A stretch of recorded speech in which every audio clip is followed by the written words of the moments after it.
Welcome to PodQuest, the weekly podcasting series. We put the pun in Punch-Out.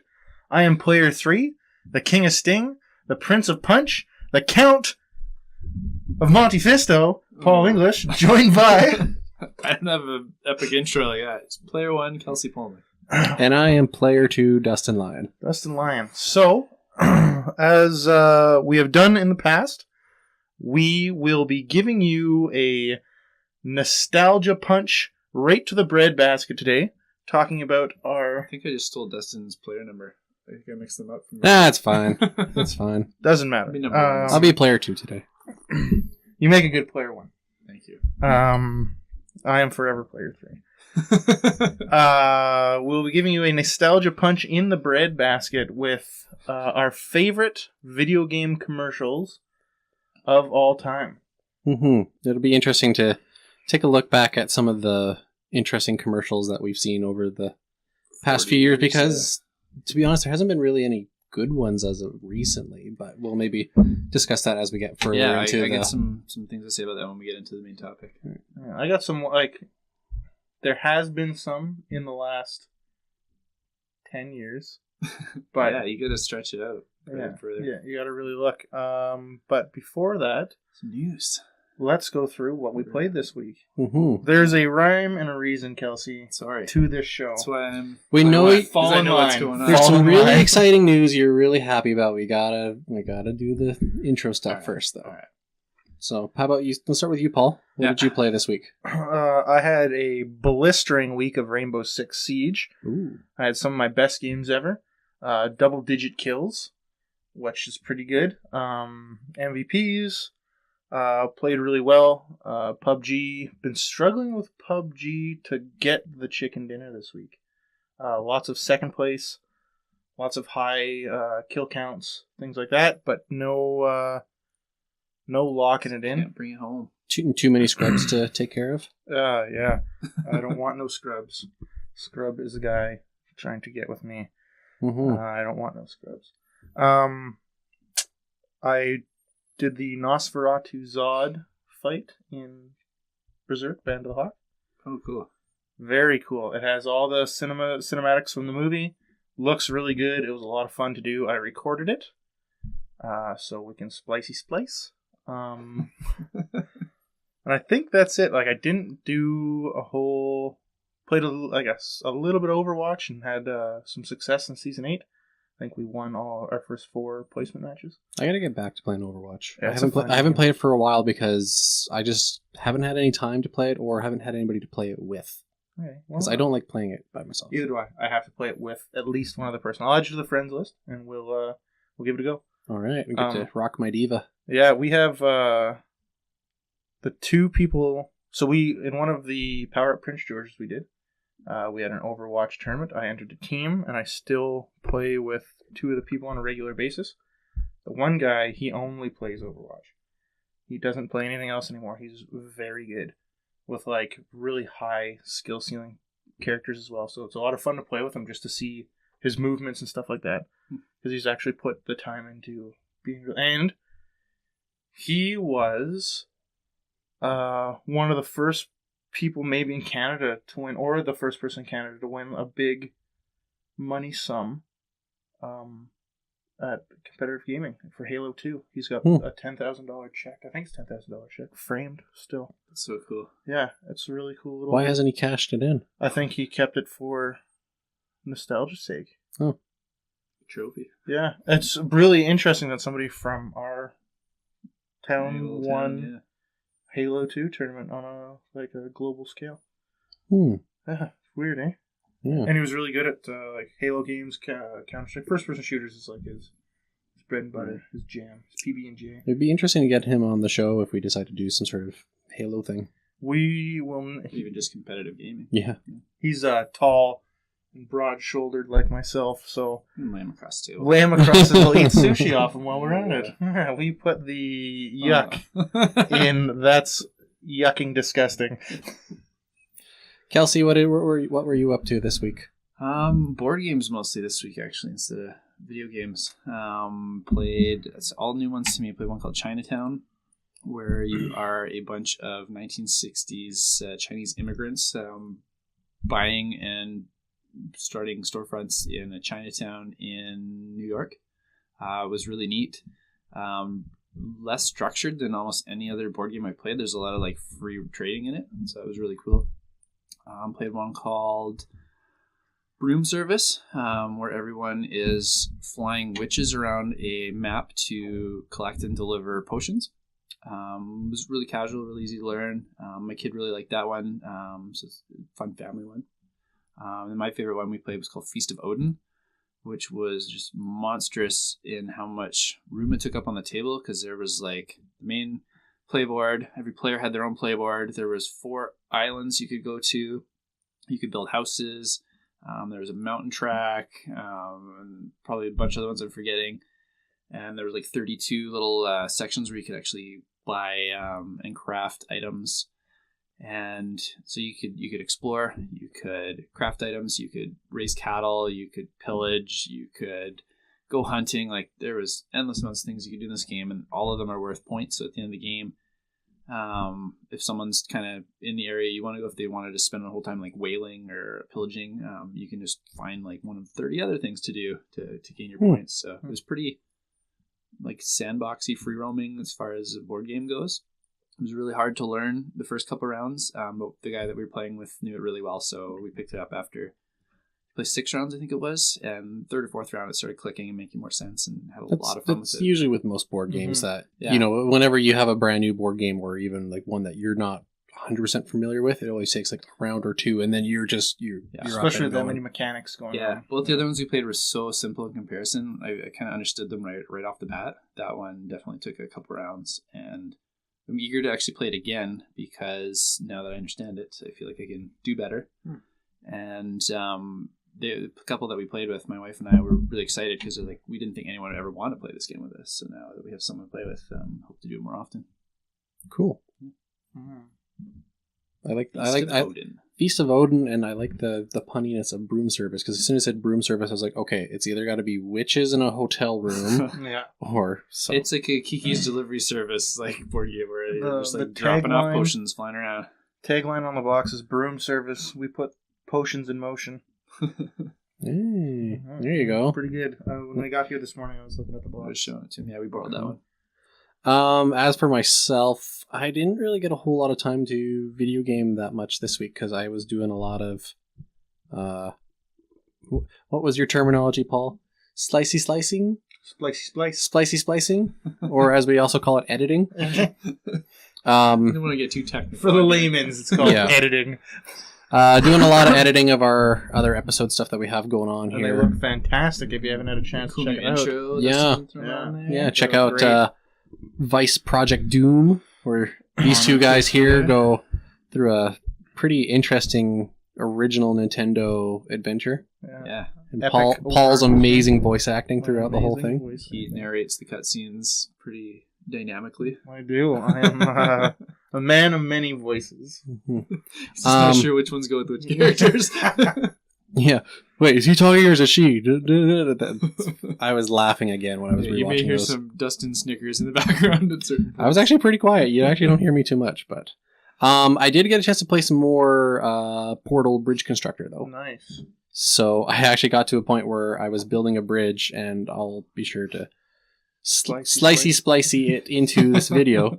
I was building a bridge, and it was starting to get challenging, where it was, you know, they only gave you maybe 3 or 4 anchor points, but you have to like span a bridge across here, and then they have to go through a portal, and they got to hit a speed boost in order to take this jump and land onto the ramp, which is really interesting. But these little guys are on forklifts and stuff. Every time I keep playing this game, I'm like, that's not safe. that's not work safe approved. That's not work safe approved. I haven't heard you mention Xenoblade or Pokemon lately. Have you taken a break or given up on either of those? Xenoblade, I'm on a break because I do want to go back and finish Persona before I invest too heavily into another RPG, which is also kind of why I have Dot Hack on hold as well. Gotcha. Sounds like a romantic problem you're having.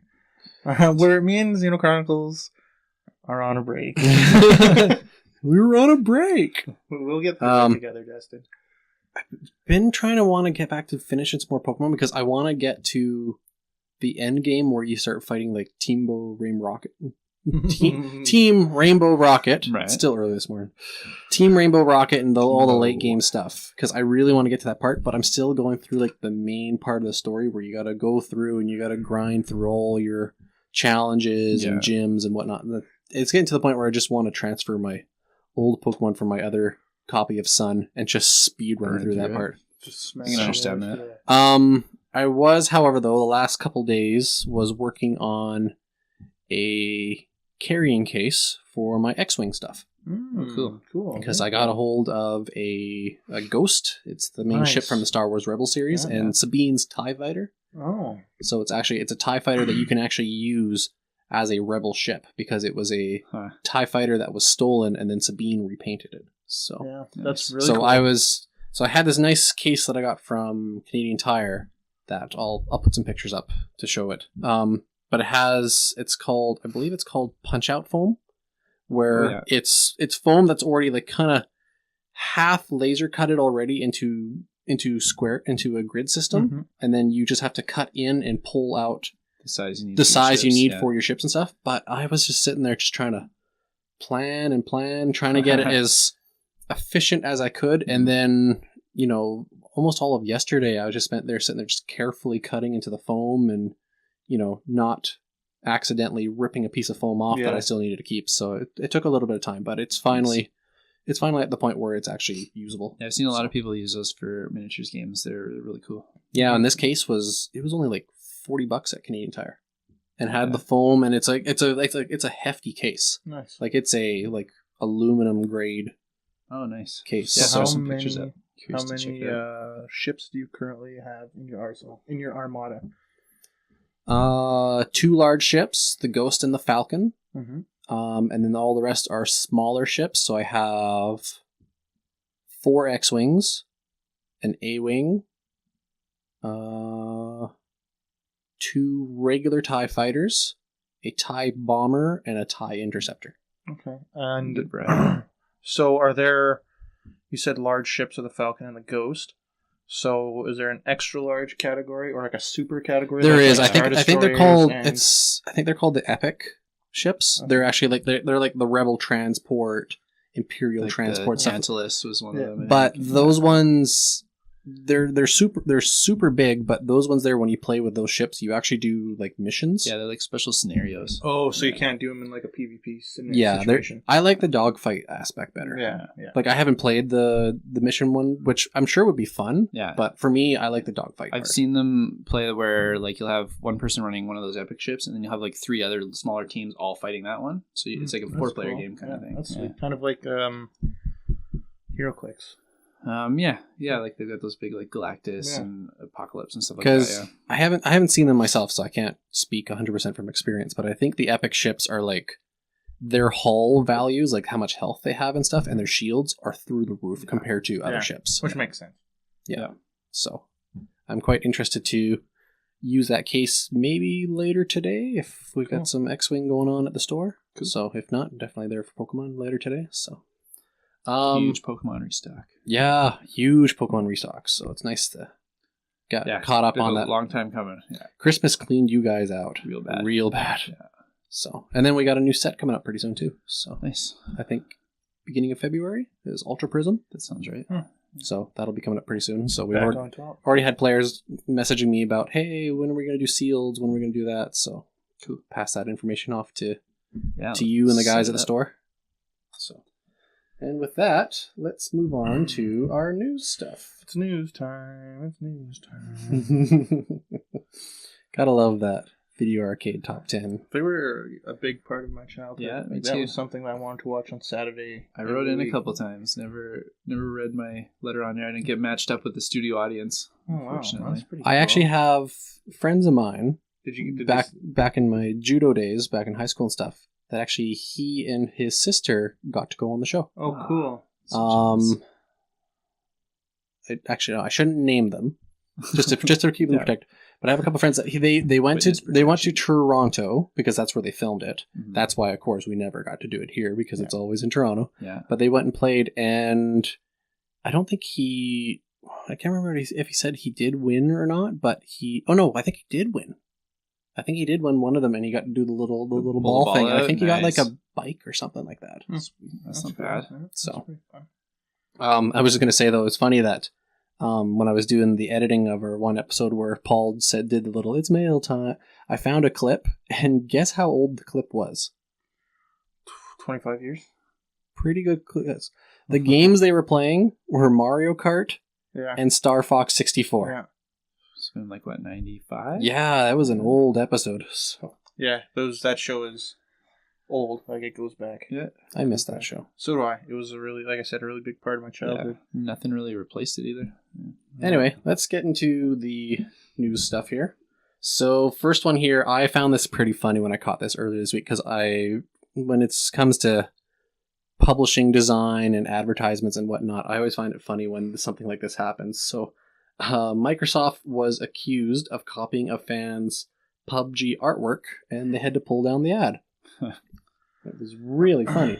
I say it was really funny because this happened previously before, where it was the Wii version of Okami. Yeah. And on the artwork, they apparently stole an image off of IGN.com. And you can see the watermark is still on there. It's one of my favorite things to see. Paul might know this too because he's an Earthworm Jim fan, but I forget which version. There was an Earthworm Jim game that came out, and they pulled a fan's art off DeviantArt and put it into the game.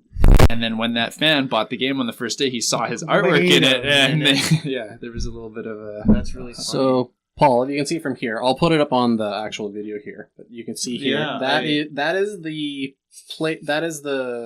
that's the concept artwork. Yeah. So the one that a player had made. And there's the Microsoft one. Huh. Pretty damn close, don't you think? Pretty close, yeah. So it's just funny how that happened. To go on back to the news story here, Microsoft pulled the ad down. They've apologized. They said that they have someone investigating it right now. Yada. I wonder if there'll be a check cut ever, or if they'll just be like, "Nah, we're not going to use it." I don't see Microsoft. I don't see Microsoft cutting a check for anything. Well, that little design, I like its design. Like, it could be used for so many things. So I think it would be best if Microsoft approached the person and said, "Hey, here's our formal apology. Here's some money. Here's an Xbox gift thing. Like, here's a brand new Xbox, whatnot. Let's shake hands. We now buy this off of you. Now we can use it." That'd be the smart thing to do. That is what's best for us fans of gaming. Mm-hmm. But what's best for Xbox is just to sweep it under the rug. And I don't think so. They earned some goodwill back from doing something stupid, I think. No. You don't think it's one of those times too where, like, hey, he had a great idea, maybe we just hire this guy and he can come do some ad work for us? I think those days are over. I think the world has become too corporate. I don't believe Especially that. coming from Xbox. Maybe from Xbox, yeah, but or Microsoft. I feel like that could happen with a lot of other companies. Yeah, but not Microsoft. No. All right. The company in question would probably rather throw a body into the landfill. Which, it sucks because you got guys like Phil Spencer that seem like they would be decent human beings and genuinely care and handle this properly, but he probably just doesn't have the opportunity to do that right now. Because I think that's Dr. Disrespect's background. Is he was a gamer, played Call of Duty, and they brought him on to do level design for one of the Call of Duty games. Yeah, that should happen all the time. Yeah, I think so as well. Yeah. What else we got for news?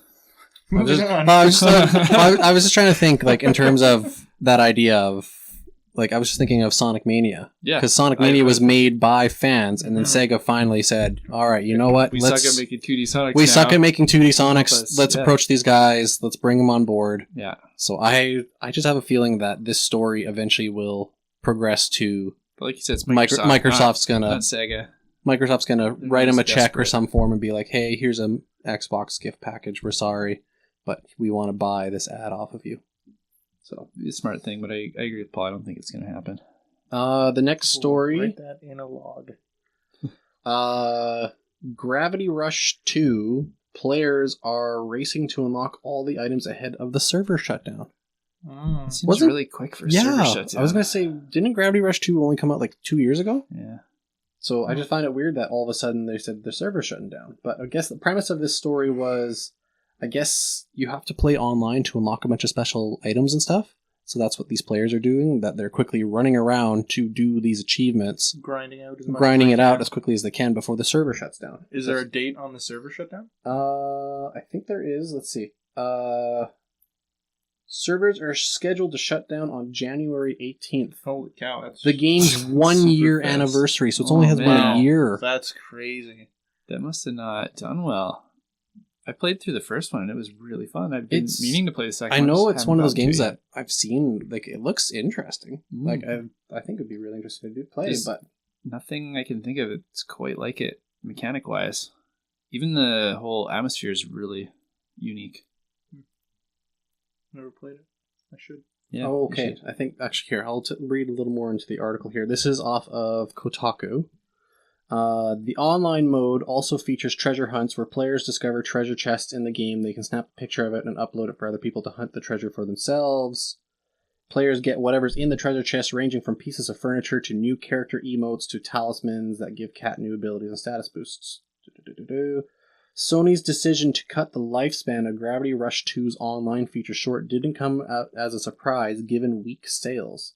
But for the game's most loyal fans, it still stung. Mm-hmm. So it must have been obviously that Gravity Rush 2 didn't do as well as Sony thought they were going to do. But that's still It's weird too that bad. they're shutting it down a That year. fast, yeah. Not even time enough to get some kind of cult following. Because Yeah. if it was something like 5 years or something, that I could kind of see that. But Even 3 is because you've given the game a bit of a lifespan. Mm-hmm.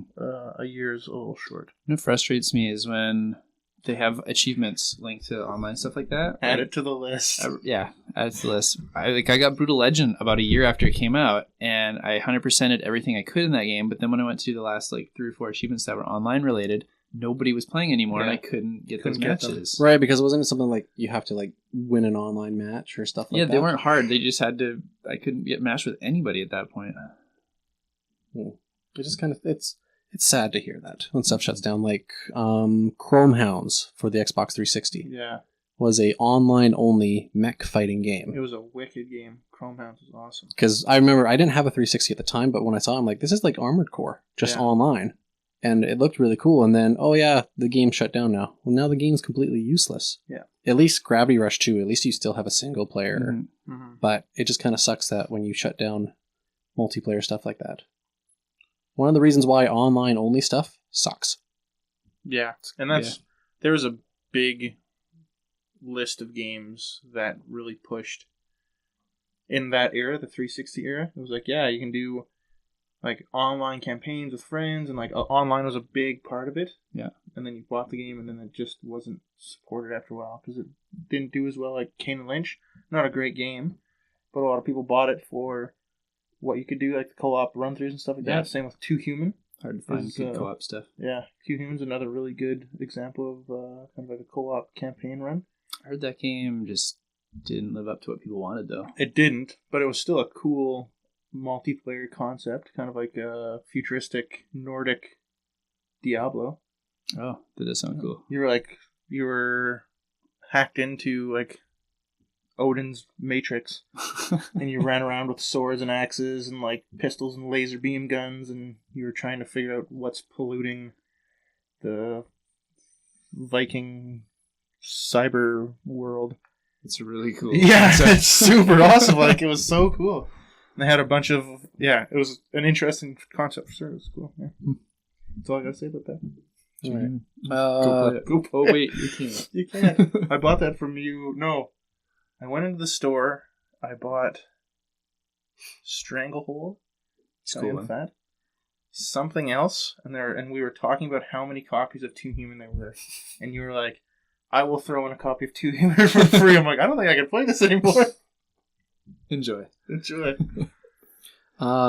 Next story, which will be kind of a tease to Paul and probably myself, because Kelsey doesn't play. I have never played Overwatch. I've never Overwatch been teased teasing new event, characters, and map, which, I'm pretty sure everybody saw that coming. Yeah. But Well, with the previous announcement of Blizzard World, yeah, like that's the map that's going to come out. because that one's not out yet, is it? No.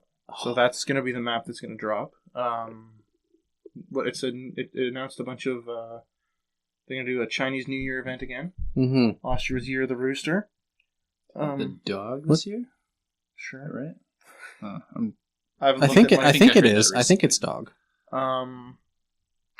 Then they said a bunch of stuff from last year are going to be coming back, like the year anniversary. Yeah, they through IGN's website, the Uprising and anniversary events from last year will also see a return, and all events could see changes to set themselves apart from the previous iterations. Yeah, because a lot of stuff from last year was cookie cutter from the year before, so the Halloween event was identical. Mm-hmm. Yeah, so it will be nice to. The Uprising was new last year, and it was a really cool addition. Mm-hmm. It'll be cool to see new stuff like that and different things. I'd like to see them think outside the box more, like they've been doing. So yeah, maybe some more kind of like background story-esque stuff that hasn't been covered yet. And also the new character they said is somebody who is like highly needed. I can't remember the word they used in the article. Along these events and maps, a new character was teased with very little information, only referred to as Hero 27, because he will be the 27th hero, whoever it is. But Kaplan explaining it's a very much needed character. Which is... So, you played Overwatch recently. Where do you feel Overwatch is lacking in terms of characters? Is there a certain part of the meta where there's too much, say, defense characters or too much healing? Because that's what I'm curious about. Just try to figure out what they mean by much needed. So we've had 2 new offensive characters since the game's release. We had Sombra and Doomfist. Sombra and Doomfist, and then Moira just showed up as the new heal.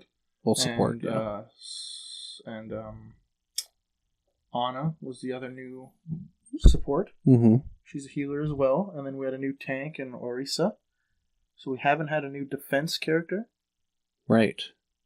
So it'll be interesting to see if they do a defense character, because defense is like a lot of people always complained that you were pigeonholing these characters, and a lot of people didn't quite understand the meta of the game, where like Mai is not really a defense character per se. She's like a utility offense and stuff like that. So it'll be interesting to see, and like, are snipers defensive characters? Yeah, it could be argued that they are defensive. They could be argued that they're attack. Yeah. So is Genji a defensive? Maybe not so, but I'm sure there's somebody who's probably played him as defensive. Defensively, yeah. So it'll be interesting to see, like, what will it be? Somebody that counters heals more, like somebody that will put out some kind of AOE that stops, like, kind of like Anna's hand grenade, where it removes healing effects. I think it's probably going to be towards springtime by the time we see this new character. If not later. Might be around Uprising. I think Uprising was a summer event. Yeah. But they usually don't do a new character during those kind of events, though. I think Orisa was a lead up to it. Orisa and Doomfist were kind of lead ups to the event. It depends if we see anything leaked, maybe in the next little while here. Yeah. I'd like to see a new tank. I like tanks. Actually, I like every class in that game. So I like tanks. Yeah. I love using Reinhardt. Yeah, he's one of my Reinhardt and D.Va. Those are my 2 mains. Next story, and I couldn't believe this when you guys posted it, that Call of Duty World War II was the best-selling game of 2017. That's so weird to read. That is so weird to read. Sad Why wasn't state it? Of affairs. I want to go in and see if this article has any information about. What about Breath of the Wild? What about Mario Odyssey? So Mario They're on much smaller platforms. I didn't expect them to compete with the PS4 alone has like 60,000 like consoles. I guess that's true because Call of Duty is a multi-platform game. Yeah, it's just so weird because we hang out and talk with gamers about games, and I don't really hear gamers ever talk about Call of Duty. It's all the like mainstream people that are buying and playing that, and I forget how small of a group we are sometimes. Yeah, exactly. And stuff like this just reminds you. The Call of Duty movement is like still huge, and like the machine is still rolling so hard and so fast. Well, there was actually, it was yesterday at the store when I stopped by and was bugging Mike.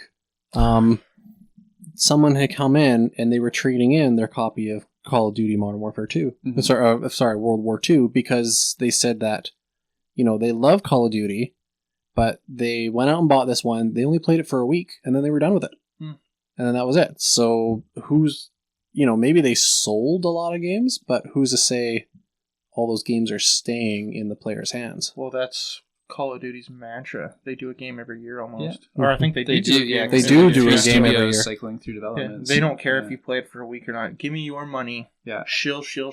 Buy a couple things online and we'll get you next year. Yeah. Exactly. And don't say that you won't be back, because you will. So that's even what the person said yesterday. He's like, I know they're going to do this to me again next year, that... Sometimes they don't even do that. They're like 6 months later, they're like, oh, my friends are still playing this new map or something, and they'll go buy a second copy of it and do it again. Yeah. So I liked Call of Duty Modern Warfare 1. I skipped World at War, which was the one that came out immediately after that. And then the year after they did Modern Warfare 2. And I bought that, and they announced, I think it was maybe Black Ops. And I was like, all right, I'm done. Like, I've seen everything I need to see. You're not giving me anything new. You're just taking my money. I had fun with you while I did. It was like we're having a breakup moment. We're having that Xenoblade moment. Yeah, exactly. Yeah. And it was a clean break. I've never played any Call of Duty game.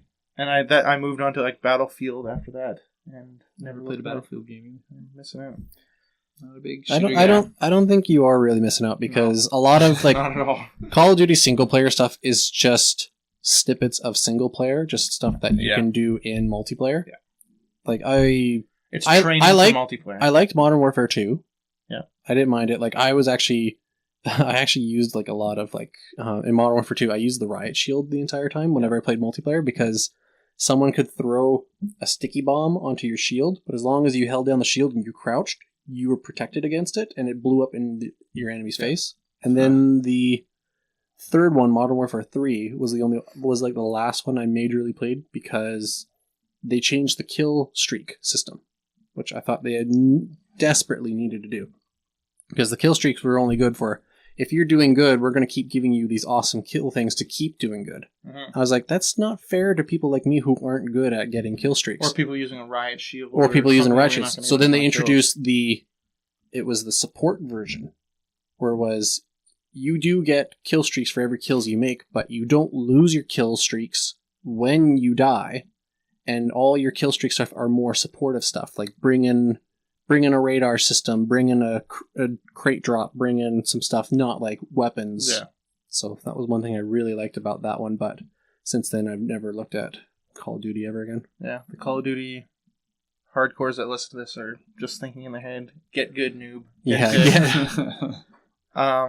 that's why I like Battlefield more as well, because Battlefield was more of like a team-based tactical game where you could rely on your team to do more supportive things to help you get through it. So, and there's like different classes, people that fix vehicles, people that called in mortar strikes, stuff like that. So, yeah, I like games that aren't so arcadey. Like arcadey shooters aren't fun to me unless I'm playing single player, like Doom. Mm-hmm. Doom's awesome. Doom is awesome. It's weird to hear that called arcadey. Never been on an arcade but that's kind of like. I know what you mean. Yeah. Cool. Next big news: Mad Catz is back. Yay! 9 months after closing, Mad Catz is born again. I forgot to mention on the Call of Duty thing. There was an article released saying that the most sought after game on Amazon was Mario Odyssey. For all you Nintendo guys. Okay. So it did get a little bit of shine. More shine. It got a lot of shine. Sunshine, yeah. Cleaning away the grime of Call of Duty. Double wink. Oh, I'm going to clean your grime away. So I can get back to this news story. Mad Catz is back. They have some new PC stuff that they are showing at the Consumer Electronics Show this year. Oh, joy. Like new computer mouse, new keyboard stuff. But it's funny how you just looked at me and went, yay? Because I'm curious as to what the quality of the stuff will be. Ever since Garbage. the N64 PlayStation era, I've associated them with the cheap controllers that you're gonna have to rebuy 10 times because they don't last. They're The big cheap, fat, awkward. and sometimes they have just hands. weird designs to them. Like the N64 Mad Catz ones that didn't have the current controller didn't come right down. It was just like fat blocks and then one sticking out. It looked like a I had donger. a friend of mine. I think he got it for Christmas or something, but he got a second controller for his PS2. They shrunk the controller. It was like tiny. it was like half the size of what the regular controller was. It was super ones. tiny, so it was really like cramping our hands when we were trying to play. Carney's played video games too. And it was funny too. You're on the right boat with the whole Mad Catz thing, because I can recall N64 era, Game Boy era, because Mad Catz always had the little magnifying light, the little LED lamp for the Game Boy screen that didn't have a built-in screen. They always seemed poorly designed, poorly built, and they were relatively cheap. So that's why they would sell, because you'd see your official PlayStation or Nintendo controller for $50-$60. You'd see Mad Catz one for like $30, but you wouldn't get a month or two out of it before you'd need a new one. Mm-hmm. And then I really wasn't that upset, because I think the reason they went bankrupt was they partnered with Harmonix to do all the Rock Band equipment for the last Rock Band, and they put a lot of investment into that, and the game did not sell well, so they lost a ton of money on it. Tanked them. Yeah, I wasn't sad to see them leave video games behind. I was quite pleased, actually. So to hear they're back, and they're owned by like a Chinese company now, so that just instills less confidence in me that they're going to have quality products. Yeah. I think it's just awful. I wish they would have just stayed down. Yeah, main office is located in Kowloon now. Yeah. It's funny because like you guys were saying all your memories of Mad Catz were from the Nintendo 64, PlayStation era, Game Boy, and that was through the 90s in a time where parents were buying things for gamers. It's like, I want an extra controller. It's like, okay, well, this is cheaper. I'll get it for you for Christmas as an extra gift or for your birthday or something like that. And now it's gamers buying stuff for their kids who play games or gamers play. So there's no... we grew up with that. But as gamers, though, we know the difference between quality controllers. And that's why a company like that couldn't survive.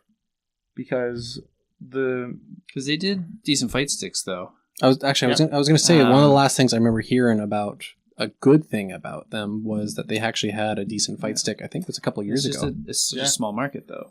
Mm-hmm. They were, what's the word I'm looking for? Not back sponsor of a ton of Street Fighter fighters through the Street Fighter fighting scene. So yeah, but going back to the topic, like, the consumers now grew up with garbage that they produced and will not, and we're not going to be fooled again. Like, we're not. Like, you're saying gamers, though. Remember that we're a small niche. Those Call of Duty people are still going to go, oh, I need another controller so my buddy can play. Here's the $30 version. Yeah, but a lot of them, like, I think it could start a whole new cycle of this. I don't think so. Because even, like, if it's a 20-something-year-old and they've lived through Mad Catz, they know better not to go buy a Mad Catz unless they're trying to troll their friends when they come over. You're like, yeah, you get the garbage Mad Catz. That was always it, right? You play Mario Kart or GoldenEye with three friends, and one of them would get the garbage controller. Yeah, that shrunken PS2 controller trying to play Dragon Ball Z Budokai 3 was not easy to do combos, but was really easy to do when you had like two energy blasts clash with each other, and you got to spin the. Yeah. It was much easier to spin it with one hand than the other controller because it was bigger, and you had to.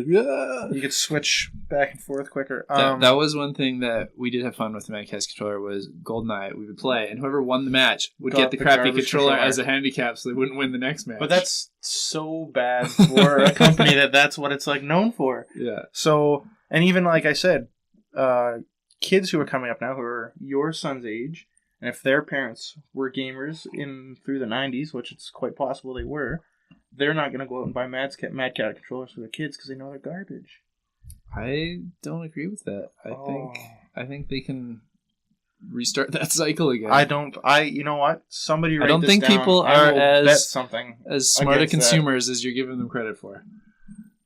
I still think Mad Catz left such a nasty taste in And I everybody's think they'll mouth. go there and they will feel bad, but they'll go, oh, but that's $20. I can go to the movies tonight if I get my kid this controller. Yeah, it's. That's I'm really good. sure adult gamers with kid gamers will look at the cheap. You're hope- on a budget. hope Yeah. maybe they'll do their research. Maybe they'll be like, you know what? Maybe we can justify buying this cheap controller. I But think maybe, like you said, even if maybe they're informed, I think they're still a lot of times going to make that bad decision, knowing it's a bad decision. I don't think we'll see a resurgence in Mad Catz whatsoever. I hope not. I think you're not giving your customers, I don't That's stock that stuff. I but don't as a do that game, an but option. you operate a game store. Mhm. So saying that gamers, will just go out and buy that stuff because it's the cheap option, and They will. gamers and consumers aren't as smart. You're not giving them enough No. credit. I'm saying they are informed, and there's still reasons that they will make the bad decision. The decision I would say is the wrong decision. it's all based on the almighty dollar.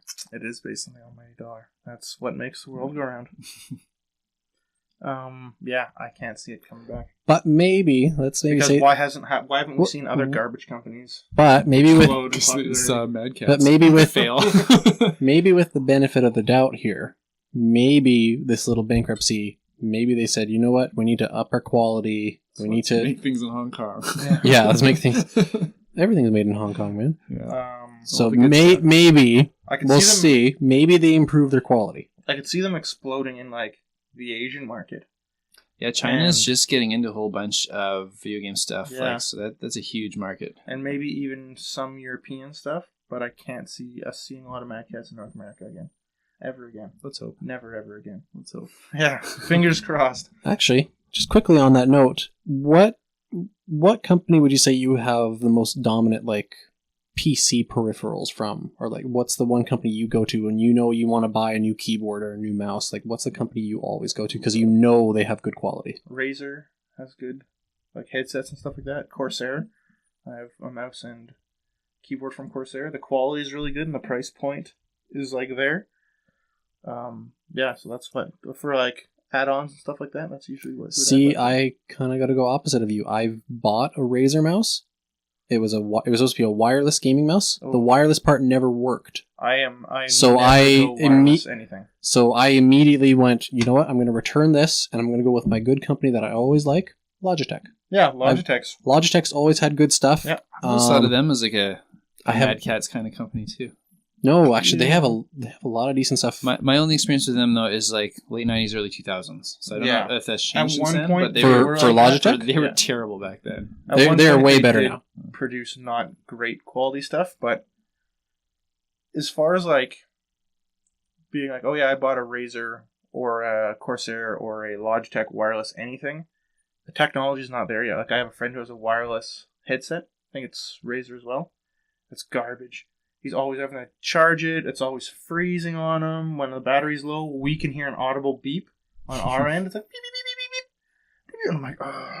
And then he'll like go silent, and we're playing a squad-based multiplayer game. I'm like, where were you? It's like my headset. Because the froze. headset Yeah, died? and I'm like, not even died. Froze the program it operates through. It's like, Oh, and then wireless anything, yeah. So all my stuff is wired.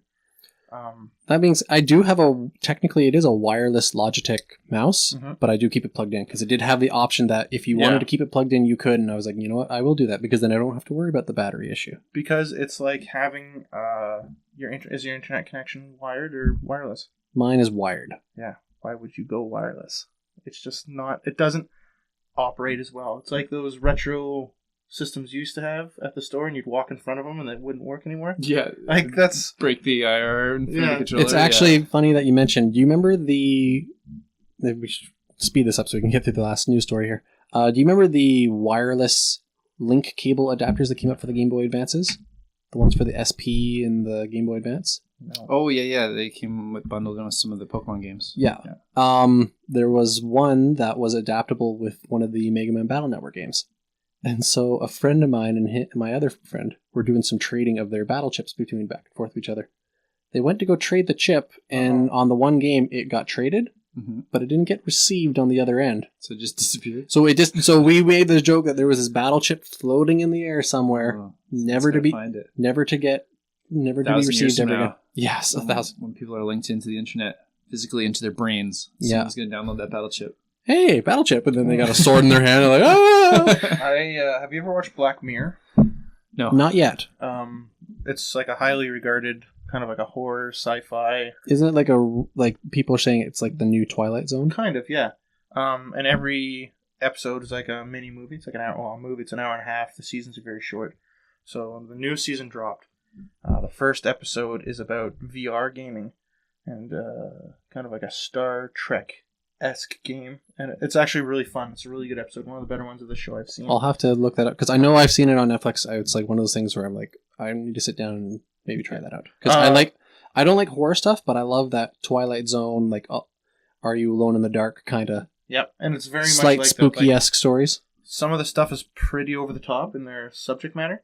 I don't remember it ever being like super graphic, but the show is like, we're going to make you set up scenarios where you question your morality and try to make you really uncomfortable with what's happening in the show. And it does a really good job of that. Like when me and my girlfriend watched the newest that Black Mirror episode yesterday, I think. Like at the end of it, I kind of like turned to her and paused it, and I was like, so before we get to the conclusion here, who are you rooting for? And she's like, well, I'm rooting for these people. I'm like, you need to explain yourself because your moral compass is broken. This is who you're going You are for. a horrible person. Yeah, it doesn't make any sense. Yeah, it was really interesting. And then she was like, why? So I kind of like explained my reasoning behind it. And she was like, oh my god. it was really good. And that just kind of reminds me of it, yeah. All right, let's move on to our final news story that Kelsey brought out in this morning. Yeah. That Nintendo Switch And is on a high now note. officially the fastest selling console in U.S. history. Which I think is the biggest market worldwide. Yep. Until China takes over. So quickly, and it's just going to run rampant with cheaters. Yeah. But they broke their own record because they had that record with the Wii previously. Yeah. I'm looking at the statistics here. Nintendo announced that it sold more than 4.8 million Switch users in the U.S. since the console's launch in March 2007. They also set the previous record over 10 years ago with the Wii, which sold 4 million units in the same time frame. So they almost sold an extra million over top of original Wii's. Because I remember when the Wii's came out, those were hotcakes. They were gone. In demand. Couldn't find them for like 2 years. They were having such production problems where I don't feel like that's the case with the Switch. Like you can go in and buy one. Like if you don't find one at Walmart, you just go across to Best Buy and they'll have like someone's got one in town whenever you want to buy one. It is kind of funny though, because I do see like through the gaming Facebook groups and stuff that people are like, oh, looking for a Switch here, and they got some in stock here, and it seems like people are still on the hunt for Switches, but like you said, like I walk into our Walmart and like, there's a Switch, there's a Switch, there's a Switch.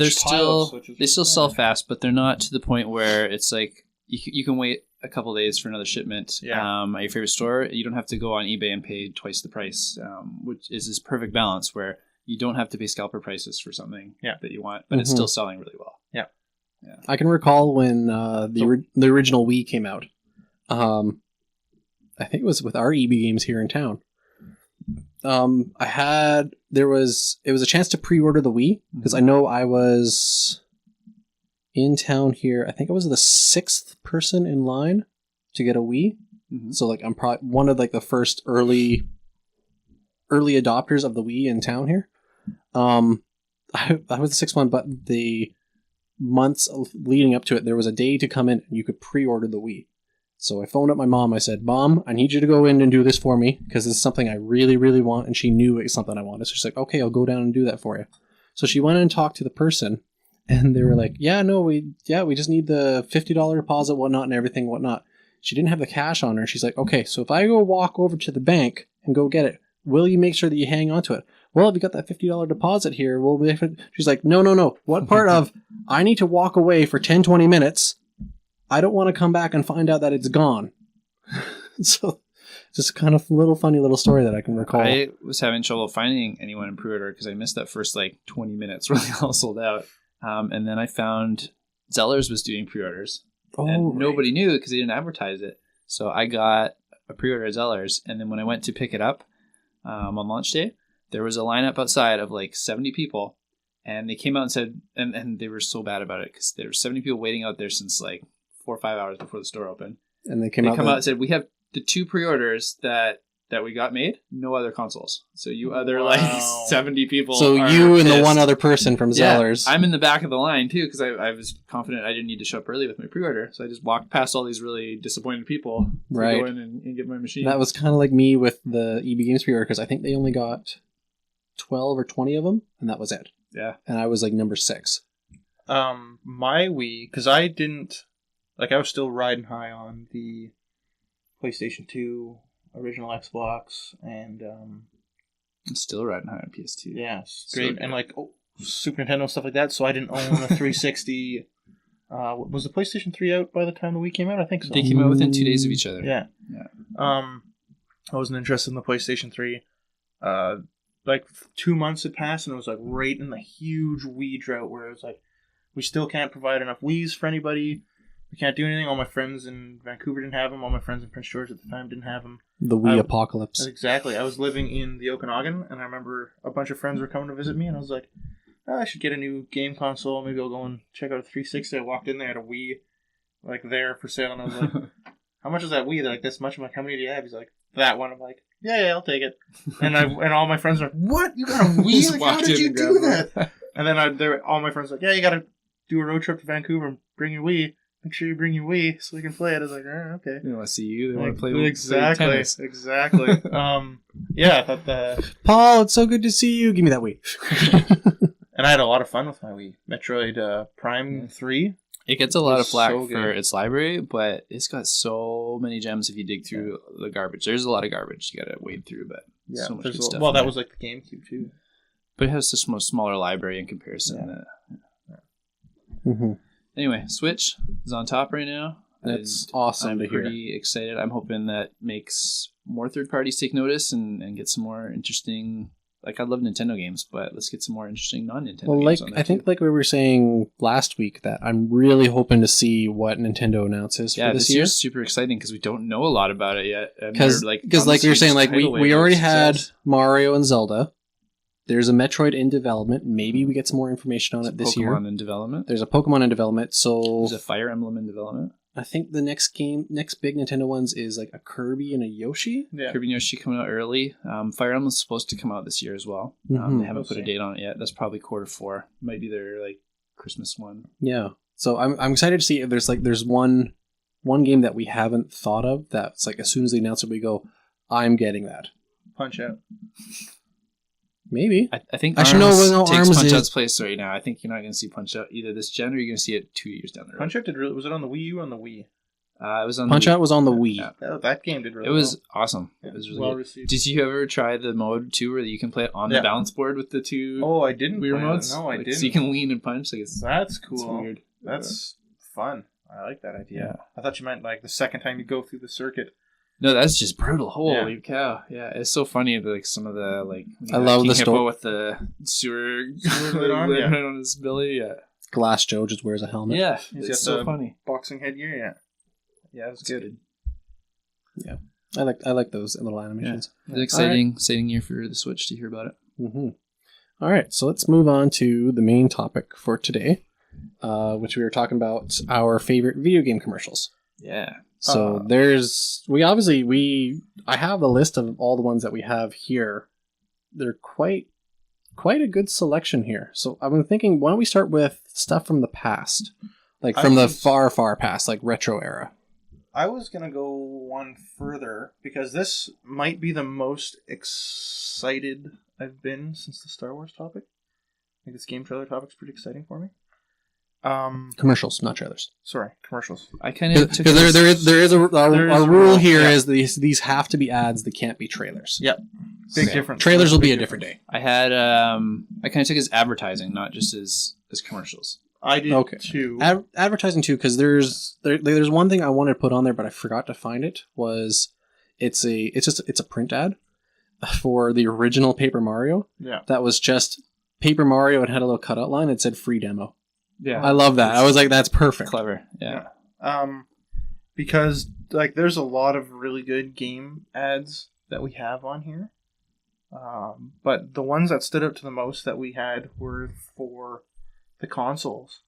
Yeah. Like the console trailers were I feel that we all are in the same boat where they had a huge impact on us. Like, there's some really good console trailers that we have on there, and one that I didn't put on there that I've been thinking about all week too is Sega does what Nintendo don't. Yeah. And I feel that's like really captures what this discussion is going to be about. I think when we were doing some of our game sessions here earlier, like last week, that we were kind of talking about those commercials that they're not allowed to do those ones anymore, where they actually had like a Super Nintendo running beside a Sega system.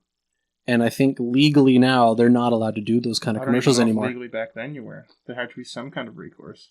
They usually, like Coke and Pepsi usually let each other be in videos because it was still advertising. Yeah. Well, and like so they say, you'd have like an agreement between companies. No advertising is bad advertising.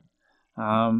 When you're talking about print ads and you were talking about the Sega does what Nintendo don't, one of the biggest ones I remember seeing and made me want a Neo Geo for like 20 years until I finally got one was the old Neo Geo print ads where they had like Top Dog and they'd have like a hot dog with like everything on it. That's the Neo Geo. And then they'd have like a Sega one that had a little bit of stuff on it, but not much. And then had like the Nintendo, just like a plain hot dog on a bun. Like, I loved those kind of great ads, comic book ads over. That's mostly where I saw them, like Game Pro or comic books. Yeah, those were just, they made Neo Geo seem like so amazing to me when I was a kid and just wanting one for so long. They were so out of my reach for a long time. And our lists, I was saying this before we started this, like they had their lists up before I did, because I'm always late to the party. Just copies our work. Yeah. I like looked through their list and I'm like, oh man, like these are all things that I wanted to put on my list. They had like an impact through generations because me and Kelsey are older than Dustin. Mm-hmm. They've stood out. And they're even like little niche ones. Like I won't get into the specifics, but some of the ones on Dustin's and Kelsey's like were so niche. I thought that I was like, man, I got this one on lock. Nobody's gonna remember this one. And then they had them. So no, go ahead. Which one? Like pick one from mine and pick one. The battle tanks. Oh yes, and I forgot about that until I watched it. I love that one so much because it's funny that now that I think back, I think to like the Old Spice commercials because there's one that's very similar to that one right now where it's a woman talking about like the freshness of Downy or something like that with laundry stuff, and then. What's his name? Terry Crews comes out of nowhere in a Sea-Doo and comes bursting in and starts talking about Old Spice. Yeah. And this one is so much the same way because it's Mr. Little Snuggle Bear. Yeah. You know, the freshness of stuff, and then the tank comes out of nowhere. Which was like, it was the best because that was like the most annoying commercial on TV and you'd see it constantly in between every single episode of whatever you were watching. And so them to just thrash that bear like through multiple commercials was funny to me. Did you ever see the second one? Yeah, I rewatched them all right now, and I remember seeing all of them when they aired. I like the second one because they do the parody of like the $1 Million Man. Yeah, and like just as he's getting better, the tank comes out of nowhere. I had such fond memories about that, and like I was like, nobody's gonna remember this one. And Dustin posted. I would have forgotten about it completely until he posted that link. And this one's really big, and I don't know why I wouldn't think Kelsey would know about it, but the Senshiro.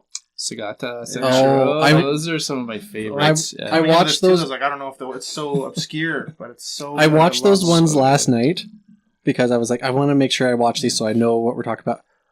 I was laughing when I watched those ones because it's funny because I see him doing it like he's doing judo throws, so it's like it's something that I could do. But the one I love, I think it's the Bomberman one. He throws the guy and shows the guy go, oh, and he hits the ground and goes kaboom. Yeah, so if people aren't familiar with Sagata Senshiro, he's like a spokesman for the Sega Saturn, and he would beat up kids who were not playing Sega Saturn. They'd be going to play baseball, or like having a dance party, and he'd beat them up and tell them to play Sega Saturn at the end. And he was like in a karate gi, and he had crazy hair. They're so good. So he was undercover as Santa as he removed the face to away. Make the kids cry at Christmas because they wanted like puzzles and games that weren't Sega Saturn. And then there were other commercials would be him like training to beat up kids. So he'd be like had an oversized Saturn running through the woods, or he'd be like punching this giant controller. Oh yeah, hitting the buttons for it. Yeah. He was doing and he was like doing like judo throws on the controller wire. I'm like, that's really bad for the console. But my favorite one that makes no sense marketing wise is the last one he did when the Dreamcast one. was like there's Sega company and there's all these executives in the office talking about Right, because they're like, the Dreamcast. oh, the Dreamcast is going to be awesome. Yeah. We're ready to launch it. Yeah, and a missile comes out of nowhere at them and, from some sort of rogue gaming company. Yeah, and so Sagata jumps on this missile, stops it from hitting the building, turns around and flies into space screaming about how the Sega Saturn is the greatest and you need to play the Sega Saturn, and then it explodes into the stars. And then he was gone. And then the one woman at the end in the conference room, they're all watching this out the window, like, he just saved her life, and she just screams like, Sagata! And it's like the Dreamcast is coming out. You're supposed to be hyped for the Dreamcast, and they're pumping like the Saturn's like the greatest thing ever. They predicted their own Well, downfall no, with that commercial. No, I like that one because it's like a pass. It was the passing of the torch because he knew that to save the future of Dreamcast, he would have to sacrifice himself. So it's like long live the Saturn. Yeah, so good. I really like that. And then you guys covered a really wide variety of retro gaming that was really important to me, stuff through the 90s. Yeah. So then I racked my brain and came up with a lot of stuff that stood out to me from 2000 on. Mm-hmm. I was And that was having kind of trouble finding stuff from the last 10 years that was fun or cool, or I really don't, the marketing doesn't speak to me anymore, and I guess it's not supposed Or to. something that wasn't a game trailer. Yeah. Because for me, this challenge was it had to be yeah. a commercial, it had to be an ad. So I had a lot of trailers on there originally, and I had to go back and find the commercials because I knew there was commercials about them, and I did, and I think a lot of them are from the last 10 years. Mm-hmm. So it'll be interesting once we get really rolling into the list because they're and it has more to do with soundtrack than it was the game, because a lot of these I didn't pick the game up and play, or the game wasn't memorable, but and that's what a good commercial does. A great commercial makes you go buy the game, take the game home and have fond memories with it, which a lot of them are on here. But a good commercial makes you remember itself, it stands out, and it was the soundtrack for a lot of the ones I have on there. Well, we're going back to doing talking about specifically more retro ones. The Zelda rap commercial, because that was a Japanese only one, right? Nope. No, there was a Japanese one, but there was okay. Maybe I'm not thinking of the right one. The one where it was them all dancing. No, that's the Japanese one where it's got Link and Zelda. But there's the one with the two kids playing Nintendo on the couch, and he's like, "Have you heard about Legend of Zelda?" And then he starts rapping to his friend about Zelda and killing Octoroks and stuff. Right. I remember I watched that one. I was bashing my head against the wall. Yeah, it's so bad that it's memorable and it's just burned into my brain. Okay, because when I saw Zelda rap, when I saw that, I'm like, oh, you mean the Zelda dance one? That one's also amazing, that one's but really for good different too. reasons. Yeah. Do you remember the Macaulay Culkin video game commercial? No. Where he's playing a video game and his dad comes up and his dad's like, don't play, or maybe it was a music video. He's like, don't play video games, and the dad gets launched. It sounds like a Twisted Sister video. You guys continue the conversation. I will do a little bit of research. Yeah, that Zelda one, I remember seeing it aired and was just so ridiculous. Even as a kid, I picked up that was not a good way to promote a game, but it was so bad that it just burned into my memory. It didn't ever make me want to play Zelda, and I didn't play Zelda on the original NES for quite a while. I'm kind of glad that I didn't grow up with some of those commercials because they are hard to look at now. There was the one where brutal. I think it's the commercial for the original Nintendo system, and it was the two kids looking at a magazine, and they're like, "Oh, look at those graphics!" Oh, and it's just are they talking about porn here? It's so funny to hear, even in Atari ads, them saying, the graphic fidelity and, the graphics. That's always been a thing the gamers have 16-bit graphics about and been competing about, and it's so weird because I forgot. I assumed that was a 3D onward thing, but no, I heard it a lot as a kid, too. I just forgot about it. Insane. But like you said, some of them are so bad. I went to look up some old videos that I thought were cool as a kid, the Game Boy Play It Loud videos and ads I used to think were really interesting. They're so bad. I didn't want to put them on the list because they're so 90s. They don't relate to anything anymore. I didn't put a Pokemon one on here. There was two different ones. One was it's a bus driver who stops and picks up all the Pokemon, and then he brings the bus to a scrapyard and he crushes the bus into each other, and then once it reveals, it shows it's the Game Boy holding all the Pokemon inside of it. Like, that's how he's captured them all. I'm like, that's horrible. Where's PETA? It's a weird concept. But the one I did like, but I didn't put on my list was it was the advertisement for Pokemon with the link cable system, because that's how we used to trade stuff. Yep. Yeah. But it shows like Pikachu comes out of the Game Boy and throws a link cable across like across a city road in between two apartment buildings.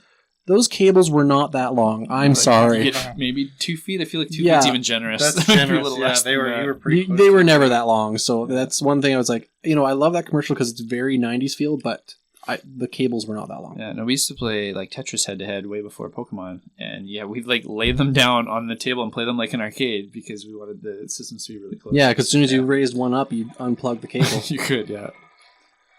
What you got? Did you find it? So what I was thinking of was Michael Jackson's music video. I think it's black and white, and the dad comes in, he's yelling at Macaulay Culkin, and he gets shot and lands in Africa. Nothing to do with video game commercials. Okay. I haven't seen that video, but that sounds like he ripped it off from a Twisted Sister video. It's like a total intro. I think it might have been. Yeah. Macaulay Culkin. Macaulay Culkin. Savior to us all.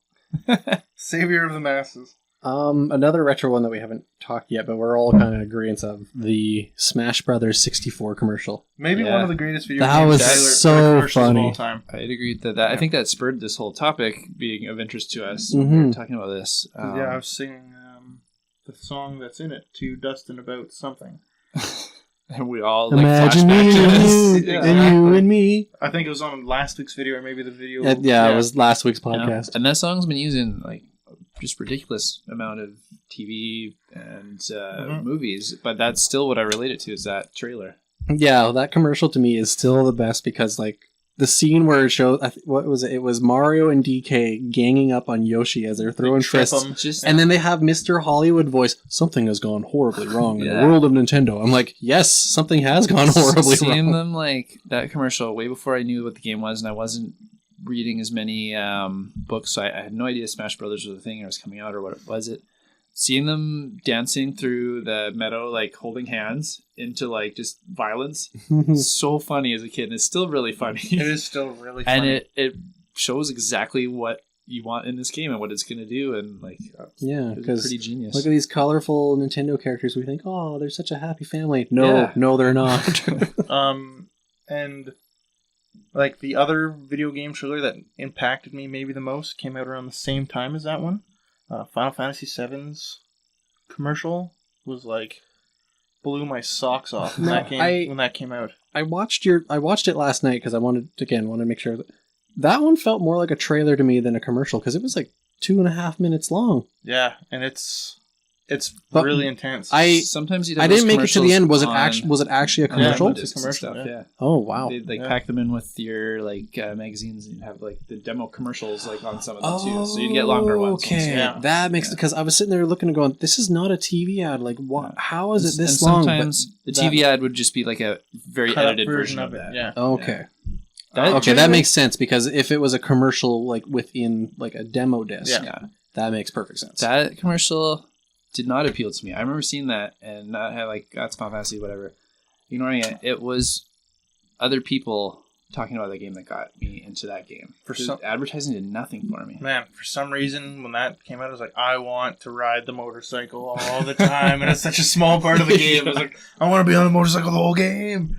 I don't know why, but yeah, it just and Resident Evil 2 and 1. Their ad campaigns are huge as well, and they kind of came out around the same. Exact same for me. Like rewatching those, I'm like, I remember seeing these and forgetting about them. Like they did not impact me. It was all like word of mouth that sold those games to me. Yeah, they were. The Earthworm Jim one, I didn't really like. Those spoke to me. That was definitely very 90s. Yeah, the good side of the 90s. But to me, it was just like side of the 90s. Just sitting there eating the worms. I'm like, ew. And that's the 90s were like bizarre, shock value, barf jokes, extreme with a capital X. Boogerman, Ren and Stimpy. The Earthworm Jim one. I think. The Earthworm Jim and Boogerman were possibly the games I rented the most for the 16-bit era. I was really into that, like, gross out humor at the time. Earthworm Jim Definitely. I remember rented Boogerman once, and I was like, this game plays like... Even back then, I was like, this game is not really? smooth. Like, it When doesn't I play... ate a chili pepper and was like flying because of the like explosive gas coming out of me, like I was sold. That was my game. Yeah, I don't... It just... Compared to Earthworm Jim, because I was such a big Earthworm Jim fan, I got Boogerman, and I was like, man, let's take this back, get Earthworm Jim. I saw them like right on the same level. No, not even close. Not even close. Before we leave the land of early retro stuff, you also had the Bart versus the Space Mutants. Yeah, that was because The Simpsons was like massive. Huge. You probably grew up in some of that era too, because they had several years where they had Simpsons was everywhere. Well, Simpsons exploded. Yeah. And this is funny because you can still tell it's still that old art animation, Yeah. but they actually went out their way and animated a commercial Yeah. for their own video Which game. blew my mind because it was like Simpsons quality animation or really close to it. Promoting this game that I didn't know existed at the time and really wanted. We ended up getting the wrong one. I told my parents to get me that and we got Bart versus the World, Ugh. which was better, I thought. Oh, really? Oh, yeah. I hate that game. I love that game. But yeah, as a commercial, it was so interesting to me that they actually got that license and like promoted it like it was tying with the show. Well, those Simpsons were on fire. Then that's around the same time Do the Bartman music video came out as well. I had on CD. Yeah, and that music video was Simpsons quality animation for a music video. I think it was just a little before my time for watching Simpsons stuff, but for me watching The Simpsons, like I love everything from season 4 up to a certain point, like the middle section. 3 to 10 are like the so golden that, eras. That commercial to me reminds me of like it's obviously season 1 or 2 animation. Like those are the episodes like I still have a hard time watching because I know they're the original stuff, but the Simpsons animation was weird in my house because my mom heard all the bad things about it. Like you kids can't watch this. So when mom was home, there was no Simpsons in the house. My dad loved it, thought it was hilarious. So when mom was working or at school or something, I was allowed to watch Simpsons with my dad. Nice. So it was like this secret thing that I loved that I wasn't allowed to talk about at the dinner table. So having a video game for The Simpsons was like a really big deal for me. Simpsons in my house was after school. My mom and my dad were still working. My brothers were in charge. So we got home and I think it was like right after school they aired Simpsons in the early 90s as well. And it might have even been, I can't remember if it was back-to-back episodes even. And like we caught reruns like they play the same stuff every week. Yep. And we watched every day after school. Me and my 3 brothers would stop fighting for an hour to watch. And then Star Trek Next Generation would come on and the fighting would continue. This is the 1 hour time frame when the peace treaty is... Yeah, exactly. Kelsey's also got... Joust I want to talk about before we get out of the retro stuff. I tried watching that one. I was just like... commercial. I was just like, wow, this is really, really old.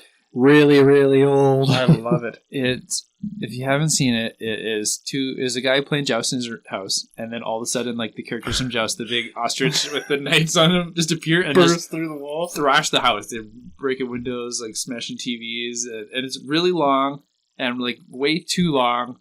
And there's like a bazillion edits. Like it just cuts to things exploding and things breaking and ostriches in different positions. And then the guy at the end eats an egg and turns into a weird bird human thing. Yep. It is nonsense. It is the bird human thing. And it's like 4 or 5 cuts to transform him into a bird too. Yeah, it's a really amazing.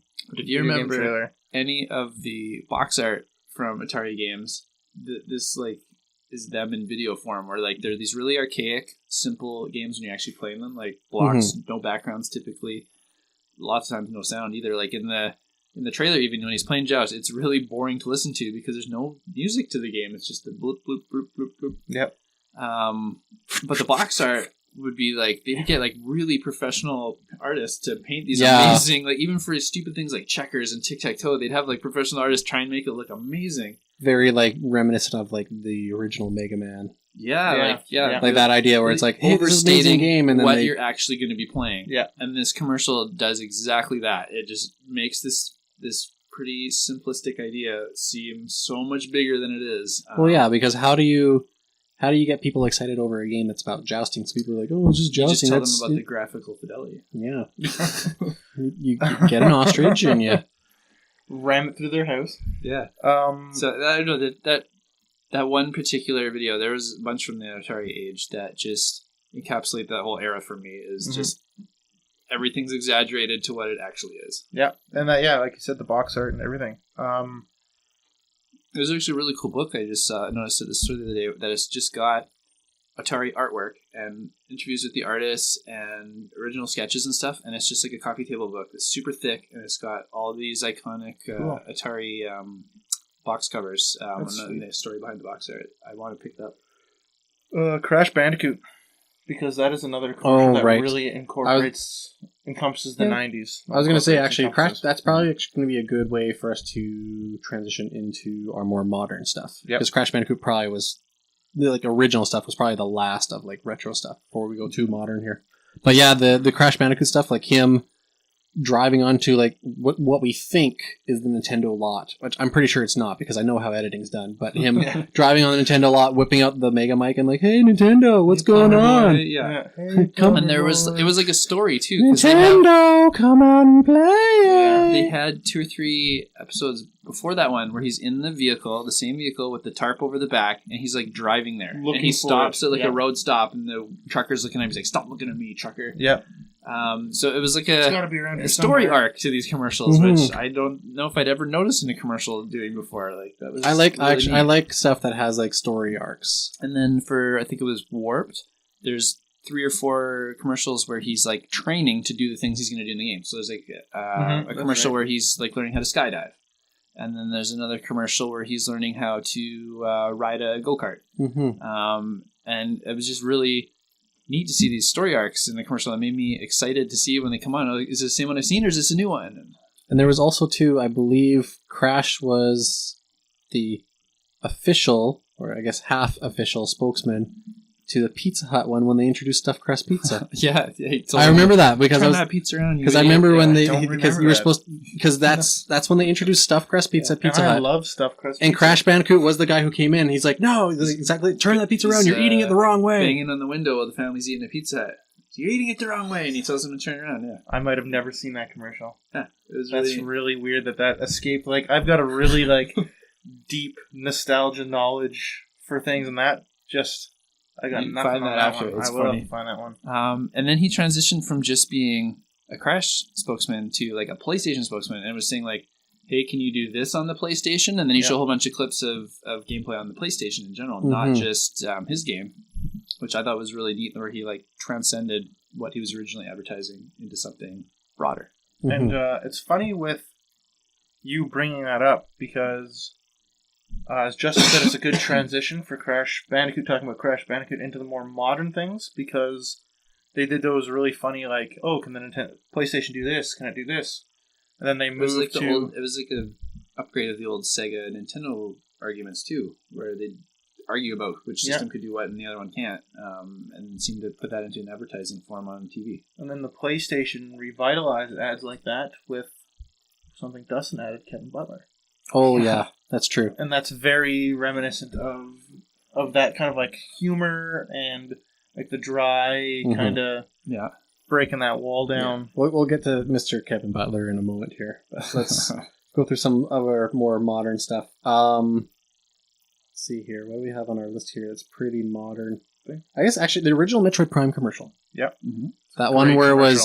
It was, fully acted out of Samus running around this building stuff. I remember when I first saw that and the music and the announcer and stuff talking gets me every single time because it's just what is it? Just was that your first entry into the series too?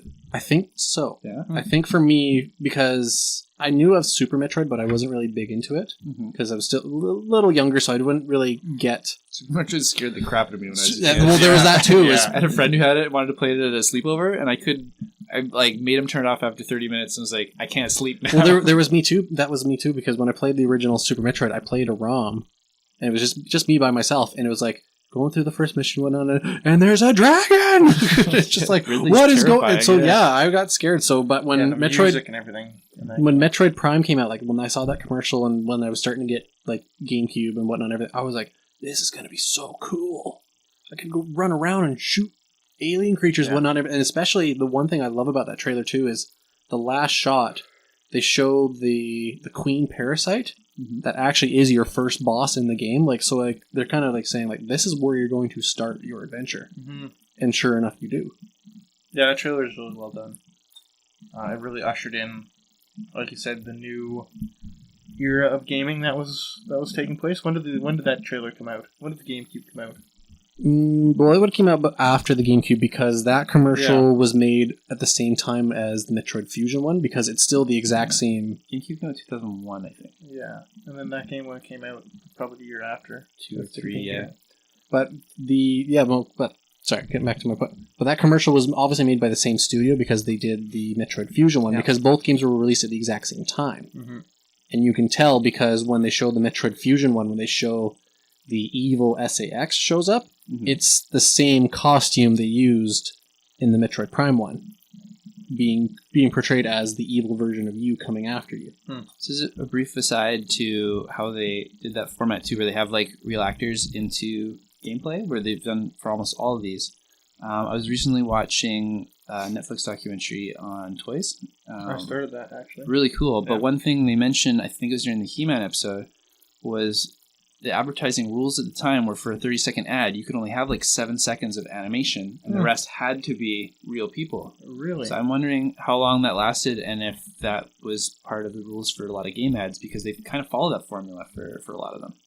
There's a few that break it, but yeah, I was just a curious aside, because that was a really interesting documentary. I thought. To answer your question about release, Metroid Prime was released here in North America November 17th, 2002, and Metroid Fusion, November 18th, 2002. Yeah. So they were released exactly at the same time. That's crazy. Yeah, because I remember that ad campaign being like, because I played Super Metroid, I had never spent a lot of time on the original Metroid at that point. I hadn't beat Super Metroid either, but I'd played it. And that trailer came out, and I remember me and one of my really good friends like sat down and played it through completion. And then it was like a Friday night, and we had gotten up to that point and finished it that night. And then the next day, me and my other friend had been playing it. So I had two friends going, we were playing it together at different times. And I was like, we beat it last night, we have to beat it tonight. It's so amazing. And he was like, you're coming over. I'm like, I'm coming over. And then I beat it back to back nights. Oh, wow. Yeah. It was pretty fun. See, I would have done the opposite. I would have not told them and gone over there and acted like a genius. Like, look at all these things I know how to do that you don't know how to do. Like, how did I figure that out so quick? They would have saw through that facade. I probably would have saw through it too, but I still would have tried. So now that we're into more recent games, well, we're still kind of modern, more recent. I still got a couple old ones on mine too that I want to. We did pre-2000. And there's more things on Kelsey's, I think, that are pre-2000 he wants to cover, and then there's kind of post-2000 is how I kind of break this list up. I think that's a good way to do it, because it really does seem like a tonal shift after that, like a really significant one, where they lose a lot of the gross-out humor, all that's gone, the exaggeratedness is toned down a lot. That less 90s style. And just the 90s like extremeness is like totally gone. Because they more get like to the point, kind of getting more artistic. And they start advertising to adults too, instead of just kids. Yep. So in the 90s, you had a lot of playful stuff like the Smash Brothers, the Battle Tanks commercials, Pokemon. Yeah. All of those, I think they were like, I think the 90s style was like the best way you can summarize, like in your face kind of style. And then post 2000, you start to get a lot of your more epic design trailers and stuff like that. Yeah. So on that note, following the epic thing, the one trailer that I brought up that's a Japanese only trailer and it's very quick was the the commercial for Mega Man Zero for the Game Boy Advance. It's very quick and it's exactly how I'd picture an animated series of the Mega Man Zero game. And I'm like, why is this not an animated series? I want to watch this. I want to play this. But I think it's also an idea of how I think commercials in Japan have changed too, because that one, it's only like 10 seconds. A lot of the commercials are like that nowadays, where they only have 10 seconds to say something and that's it, and then they're gone. Yeah, a lot of those Sagata Senshi ones are super short too. Yep. And they would have just predated that a few years. So what was the other 2000 pre-millennium, pre-Y2K trailer you wanted to talk about? I have Sonic on my list, but we've kind of mentioned some of the edginess and the humor stuff that they use in the Sonic advertising. Yeah. So I think we can breeze over that. But the Paperboy one, I wanted to point Oh, out right. that I still think is possibly the most accurate real-life description of a game. Actually, that was. of all time. I was watching that. I was like, this is exactly Paperboy. Yeah. And then as I was watching, I'm like, oh, Paul and I should play this. He's smashing windows with papers. Yeah. Old lady chases him to the street. Dog tries to bite him. That's all stuff that you totally do in the game. In that trailer, is the Paperboy music played during that trailer? I think it is during just the last clip when they actually showed the gameplay. Because I didn't watch that trailer all the way through. I watched like the beginning 20 seconds long. Yeah, I just watched the beginning of it. I'm like, I remember this. Uh-huh. But since that, like, I don't know if I watched when the music cuts in, but I've had that stuck in my head. No, it's Kelsey. But I'm in agreement with you. I like how actually that commercial it portrayed everything. You are the Paperboy, and this is what you're doing. It's still throw the newspaper in a window, throwing at a dog. Oh no, there's a dog after me. I got to dodge a car now. The old lady, yeah. It's still got that like 90s like goofiness to it because of he's obviously a terrible paperboy. But it does describe the game really well. It's not exaggerating. It's not ostriches running through your house. It's not ostriches destroying your house and turning into a weird bird eating man. worms. It's this is what you're gonna get. Yeah, there's not some weird guy standing outside of my house with a Mega Man going, "Come on and play, man." Yeah. That's one of my favorite commercials ever. Still to this day, I think that one holds up really well. Yeah, no, that's definitely a good one. Let's switch back into the modern stuff here. Paul. Yes. One that I've forgotten about it. Like it was probably in the back of my head, but I forgot. I'm glad you put it on here. The Star Wars Force Unleashed 2 commercial. Short again. To this day, I still wish that they had added this into Star Wars canon. Yeah. Because they've removed it. I'm like, this is an awesome story about having Darth Vader's secret apprentice. And like even that shot especially in this commercial, because they show it in the trailer too, where he's fighting an entire like 2 squadrons battalion of stormtroopers, and he just obliterates them with the Force. Like I never knew you could do that with the Force. And it's like you see, it starts off with Darth Vader. He's looking at his hand, and is it snow because they're in a winter landscape, or is it ash? He's hitting his glove, and he approaches the battlefield. You get Starkiller like crushing everybody. A brief bit of dialogue, kind of like just talking about it, kind of gives me goosebumps because as a Star Wars fan. And it's just executed so well, like some really... That came out like during the big Star Wars drought, too. Yeah. And that was like the coolest thing we've seen in a really long time. And that, like, what we started this off talking about the last 10 years, so 2008 to 2007, that's pretty close to being within the last 10 years, that commercial. I've got a couple things on here that are also within that The first Star Wars Force Unleashed one, wasn't that... I can't remember if it's the trailer or the commercial... But didn't that one start off with showing like a Star Destroyer crashing to a planet and then reveals him was the cause of it? Yeah.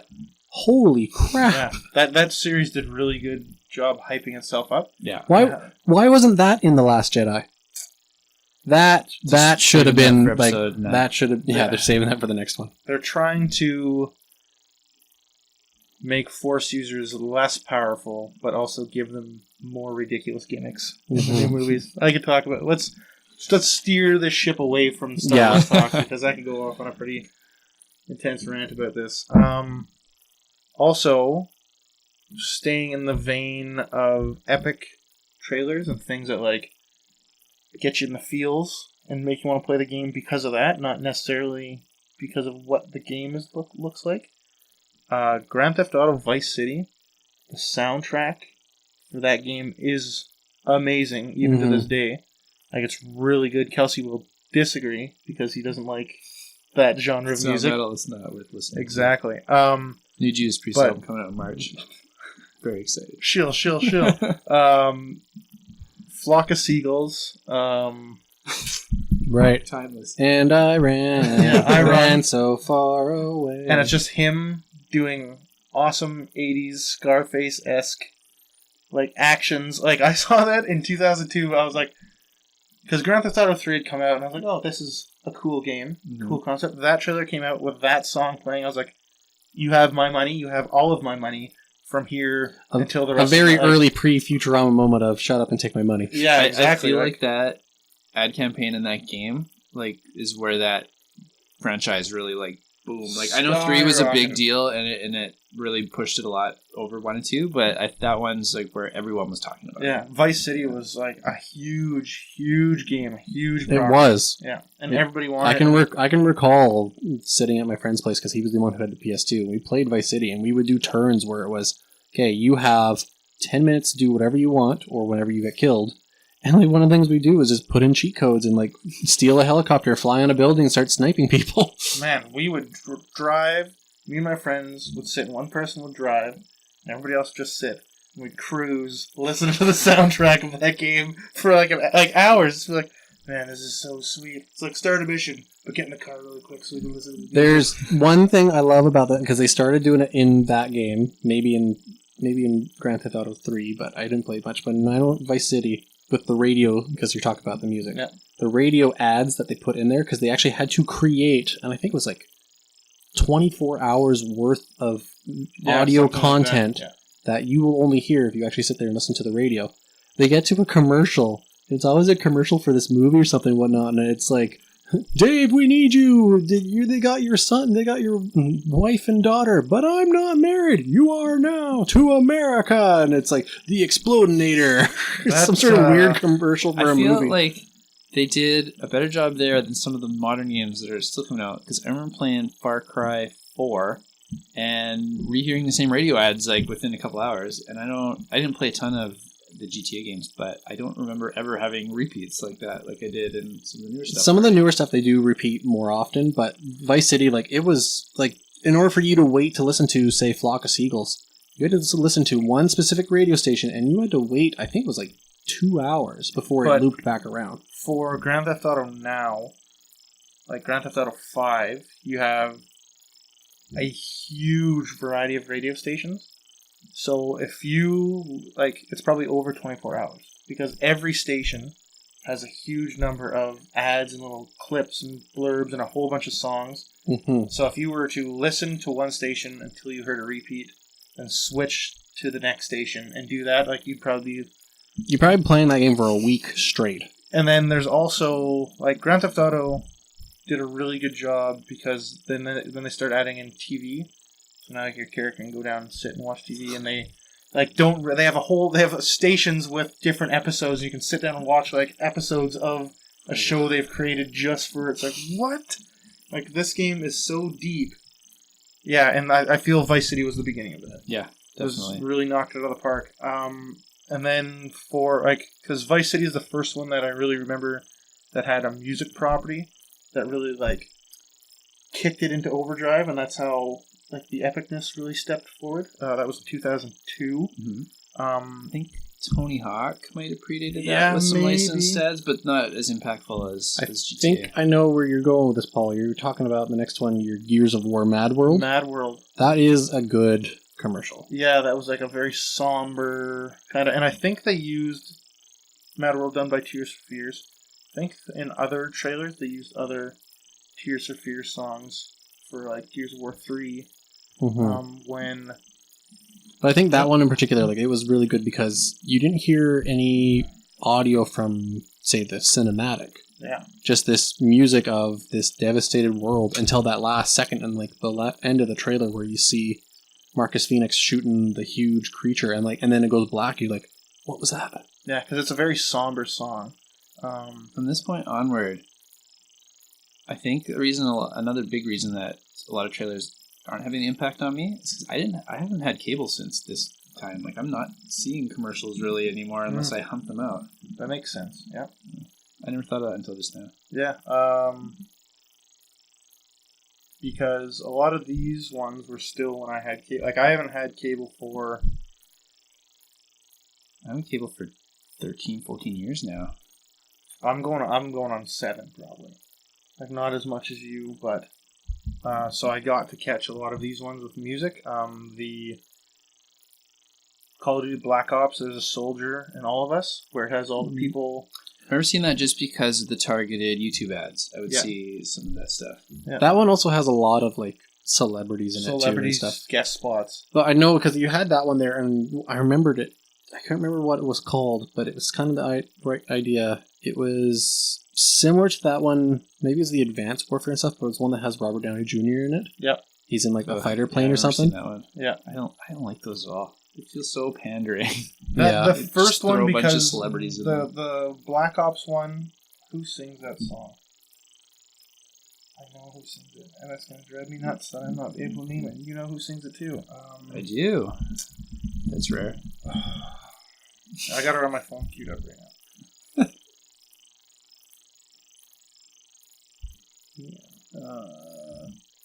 Never mind, I've lost. Rolling Stones? Rolling Stones. So you know that. Yeah, that's an easy one.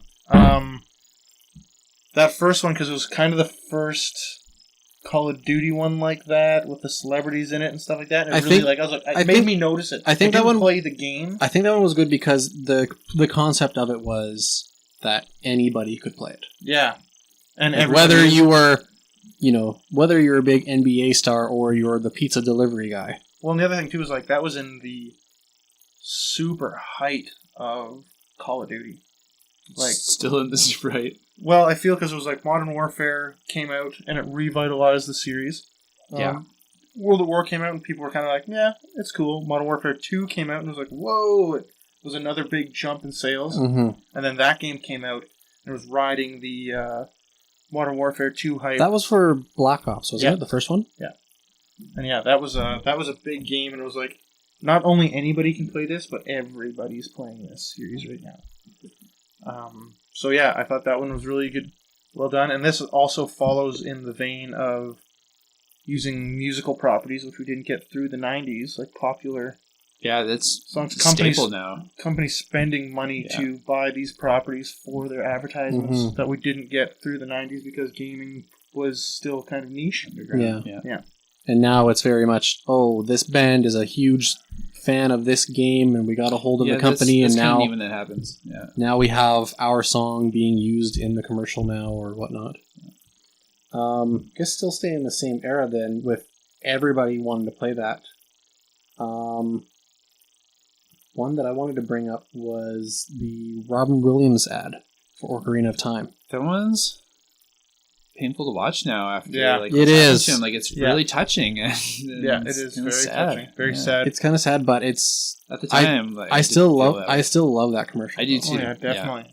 I think I love it even more now. It just shows passion for the whole community. Because it's funny because the end of that commercial, like they show that his daughter is named Zelda, is named after it specifically says that in words underneath her name. The history behind that was that his first son, when his wife was in labor with their daughter and stuff, they were like, "Oh, what should we name her?" and stuff. And his son was playing the regular Legend of Zelda, and he's like, "Let's call her Zelda." And he's like, "I love it." Mm-hmm. So that's what he went with. So that's such a cool idea of naming your child after something very beloved. And I remember that was always a rumor for years that she was named after him, but never really confirmed it. So it was neat to see that out in your face, this is actually true. Mm-hmm. I feel that the Connect. I thought the Connect you were going to make from the Call of Duty one was going to be not the Robin Williams, because the logical jump to me from that. Did you think I was going to go with the Michael one? Or? No, Halo 3 Believe, because it's the same kind of that's. I guess that's true. It's a logical jump, and that was also I was going to put that on my list. The Halo 3 Believe commercial I put on there just because the amount of work that went behind building that entire diorama, must have took months, and that's there's been a lot of Halo commercials. And that Halo commercial stands out the most to me. Mm-hmm. The other one that stands out is the original one where it shows everybody fighting, and it zooms into the Master Chief standing on the bridge. He's holding the sniper rifle. I don't know if you remember that, but I think that's the first Halo commercial that ever came out. But that one with the diorama is the one that stands out the most to me. The one that stands out for me the most, though, is the Halo Reach ones, but I don't think they were commercials, so I can't justify them being a commercial. I think they were trailers only. Yeah. But they were the live action ones. Yeah. They were done really well. What else did we have? Well, now for me, it wasn't a video game, but the GameStop bunny I'd never seen these. I forgot about them until I haven't seen the specific one that you linked to, but I've never seen that bunny everywhere. For a while. Okay. Well, the GameStop bunny, the one that specifically, I've never seen those trailers at all. because they were GameStop commercials, so we probably wouldn't get them as much here. But I do recall seeing them a lot as ads on video game websites and stuff like GameTrailers.com when it was still up and running and stuff. But the one here, It's sad that they're not game trailers. I'll see if I can pull. Let's see if I can pull it up here. The one specifically that I want to mention here is the lava pit one. Mm-hmm. And what I'll maybe do here is I'll play it for you guys here, and I'll put it up, quick clips of it on the podcast here, so that way people can see what we're talking about here. But then we'll come back and we'll continue on. Sweet moolah.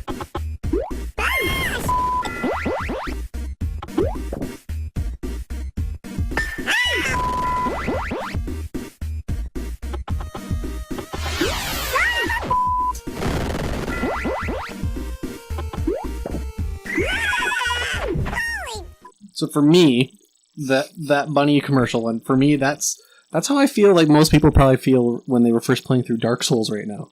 Yeah. Where it's like, when you're just like a game that looks so simple, but then ends up being so severely hard, where it is like everything's out to kill you.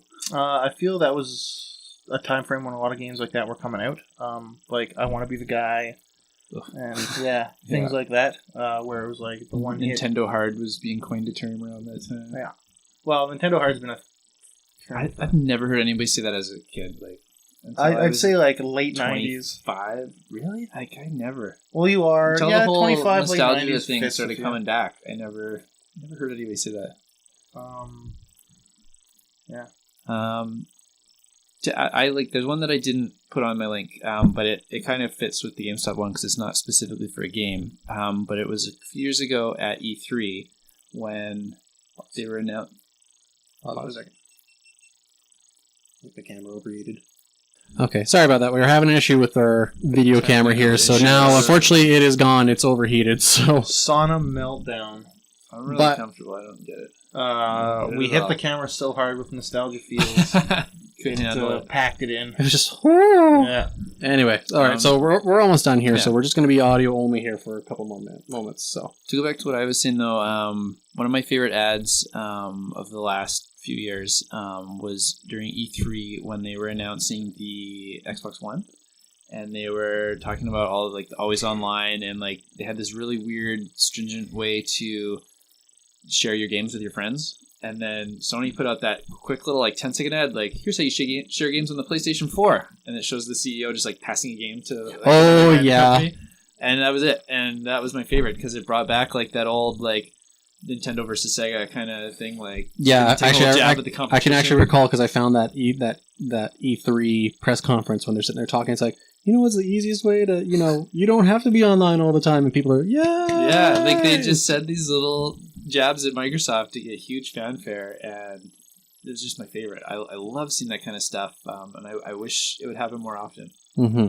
Well, that's probably why as we mentioned earlier, the Kevin Butler ads, why they did so good. Like they didn't directly attack, say, Microsoft or Nintendo, but they were really good commercials because, they like, especially themselves up, like to make everyone else seem small. Like the one guy who was like, hey, I heard the PlayStation 3 is going to be $299, confirm or deny, and it shows him walking around with them setting up all these different advertisements, and he's like, I don't know what you're talking about. We're definitely not going to be $299 when it's like they're like putting up the billboard that says PS3 now $299. One of the things that I noticed looking through all these links is a lot of my favorite ones are when they have an overarching spokesperson like that, like the Crash Bandicoot, the Sagata Sanshiro, Kevin Butler, like. Those are my favorites when they have like a whole campaign around it, not just like one-offs. I like when they have these characters I get to know.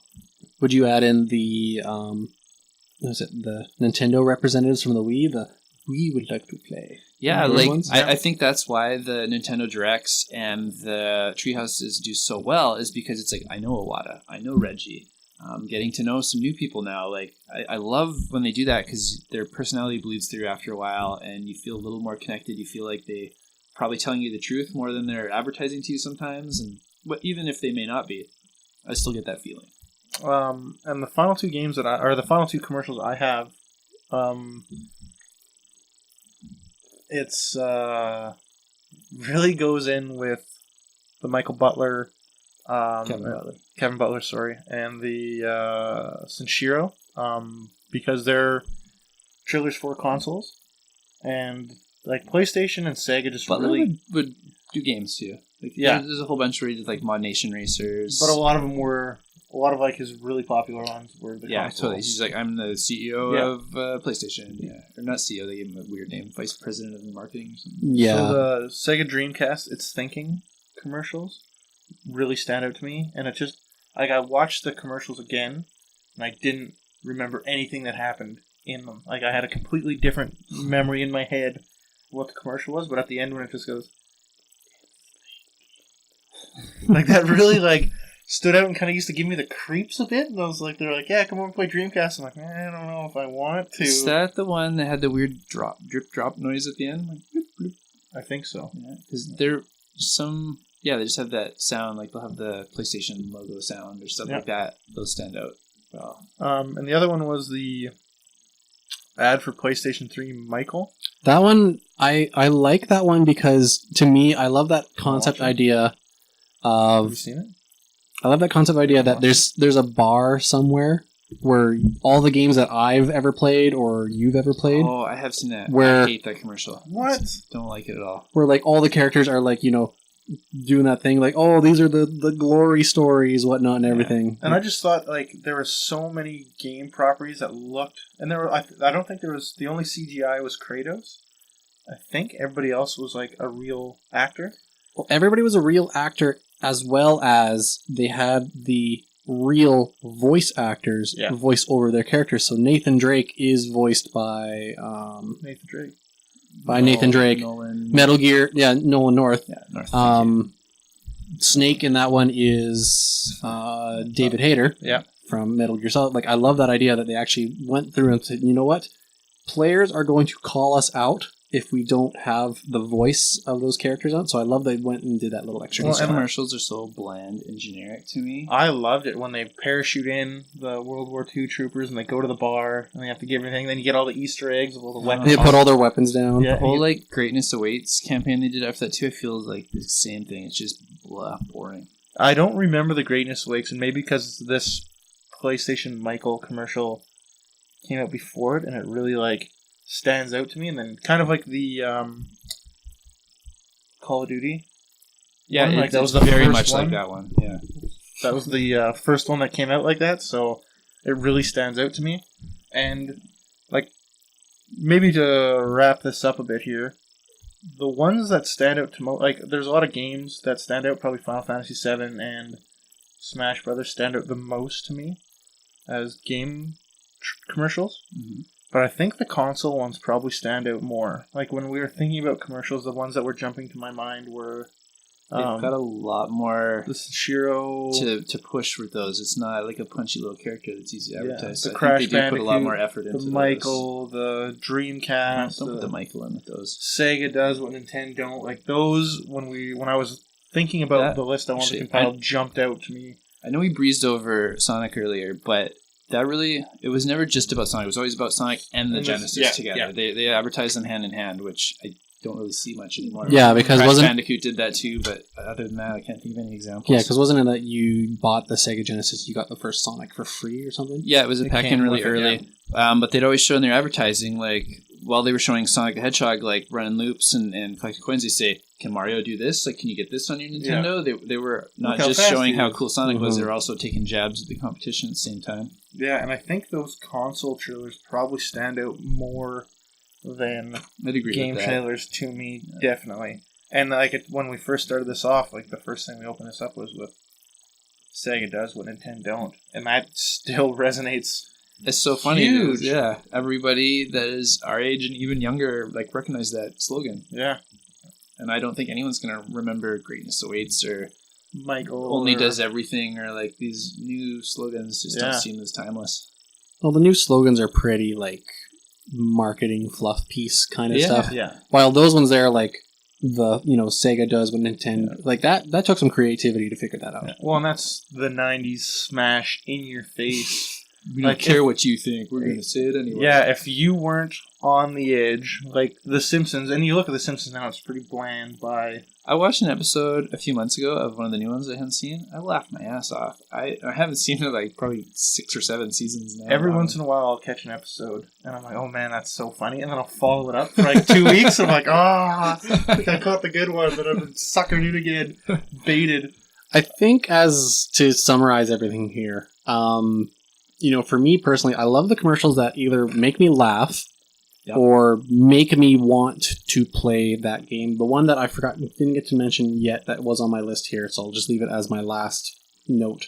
The Metroid Other M commercial, where it shows Samus walking through her memories, and at the very end, they show her like transform to a suit, and then it goes directly right into the gameplay stuff. As soon as I saw it, I was like, I have to get this game. The game looked really good going into it, yeah.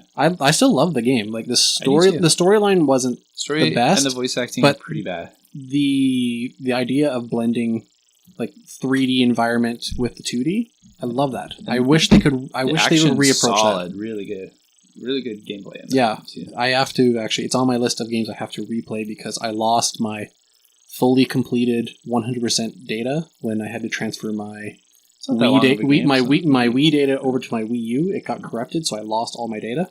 So I have to go through and redo it completely. Did it get Metroid Prime 2 corruption? Yeah, I got corrupted.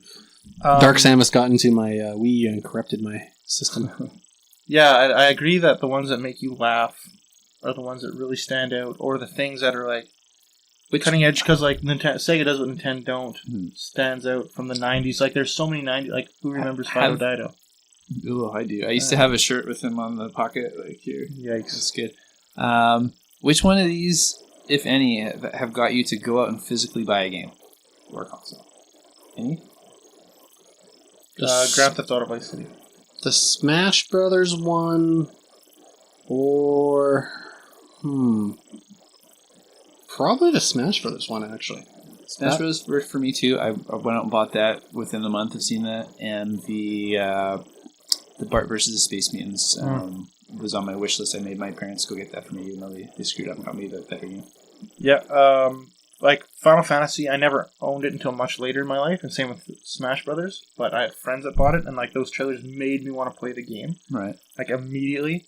But game like the Star Wars Force Unleashed 2, Call of Duty Black Ops. Those are really memorable commercials to me, but I never played those games. I still haven't played... I haven't played Star Wars either, and I agree that trailer is really phenomenal. I played the first Force Unleashed, and I was like, it's an okay game. Like, but then I played the second... I saw the commercial for the second one, I was like, it's amazing. But was never interested to go get it. Same with like the PlayStation 3 trailers we talked about, or commercials we talked about. I never owned a PlayStation 3. Yeah, for me, again, I have to say probably the ones that definitely made me want to go play it. Definitely the Smash Bros. 64 one and the Metroid Other M. Mm-hmm. Those are like I'm very Nintendo heavy. Metroid Prime, that commercial. And Metroid Prime. Well. Final Fantasy VII, Resident Evil 2, like those. You know what got me to play Final Fantasy VII? I was in French class in grade 8, and there was a kid crying next to me, and I kind of knew him, and so I was talking to him, trying to figure out why he was upset. It was because Eris died. And I could not figure out why he was so invested in this game that he was That's insane. Tearing up the day after playing it, so I had to go check that out. That's crazy. You grew up with a bunch of overly emotional He was the windbags. He was basically trying to be Kurt Cobain. He was the moody, grungy musician guy at school. He was on the cutting edge. He was on the cutting edge, plaid everywhere. But he was a nice kid. Yeah. Well, I think we've definitely went through quite the trip through Nostalgia Town looking at these old commercials, because a lot of these ones were really awesome, and ones that obviously like I hadn't seen that you guys showed that definitely make me think more about Dustin's commercials and Zelda rapping, have that down to perfection next No, episode. man, I'm going for the Zelda dance. Yeah. So I guess with that then, that will probably conclude this episode. Would you say we KO'd this topic? I think we knocked it out of the park, I think man. anyone who heard your puns at the starts tuned out a long time ago. I have no idea what you're talking about now. I want to meet the people who just like come in halfway through the show without listening to the opening and just this is a good place to start. No context. Yeah. You can jump past all the news sometimes. Like, I know what's going on. I'm informed. No, they don't let them know that they have that option. Do we timestamp? We don't timestamp. Yeah. We'll figure it out. Yeah, they'll figure it out. Anyway, with that I definitely highly recommend any viewers and listeners to leave a comment below. Tell us We're what gonna was... throw all these links up in the description, right? So Yeah, you can check them yeah, out we'll throw themselves. up in the description the links to all these so you can take a watch of these You yourself. can skip the Michael one, though. It's not good. Let us know what your favorite one is. Yeah. If you agree, disagree, any ones we missed that you want us to check out. I usually check out anything that is in the comments. And don't forget to subscribe. Yeah. If Your you friends. subscribe, you find out exactly when the next video comes out. Like our amazing gameplay series, PlayQuest. Mm-hmm. We have Games on the go. a couple ongoing right now. Mega Man Legends for the PlayStation 1 and Vice Project Doom. For the NES. Yes, we got a good gap there. Also, leave a like because Makes Paul feel good. we like you. You Like would this probably guy. like us. So, yeah. Splicey splice, like you like. All right. ABL, always be liking. Always be liking. There we go. There's the finisher to the podcast. All right. Have a good day, everybody.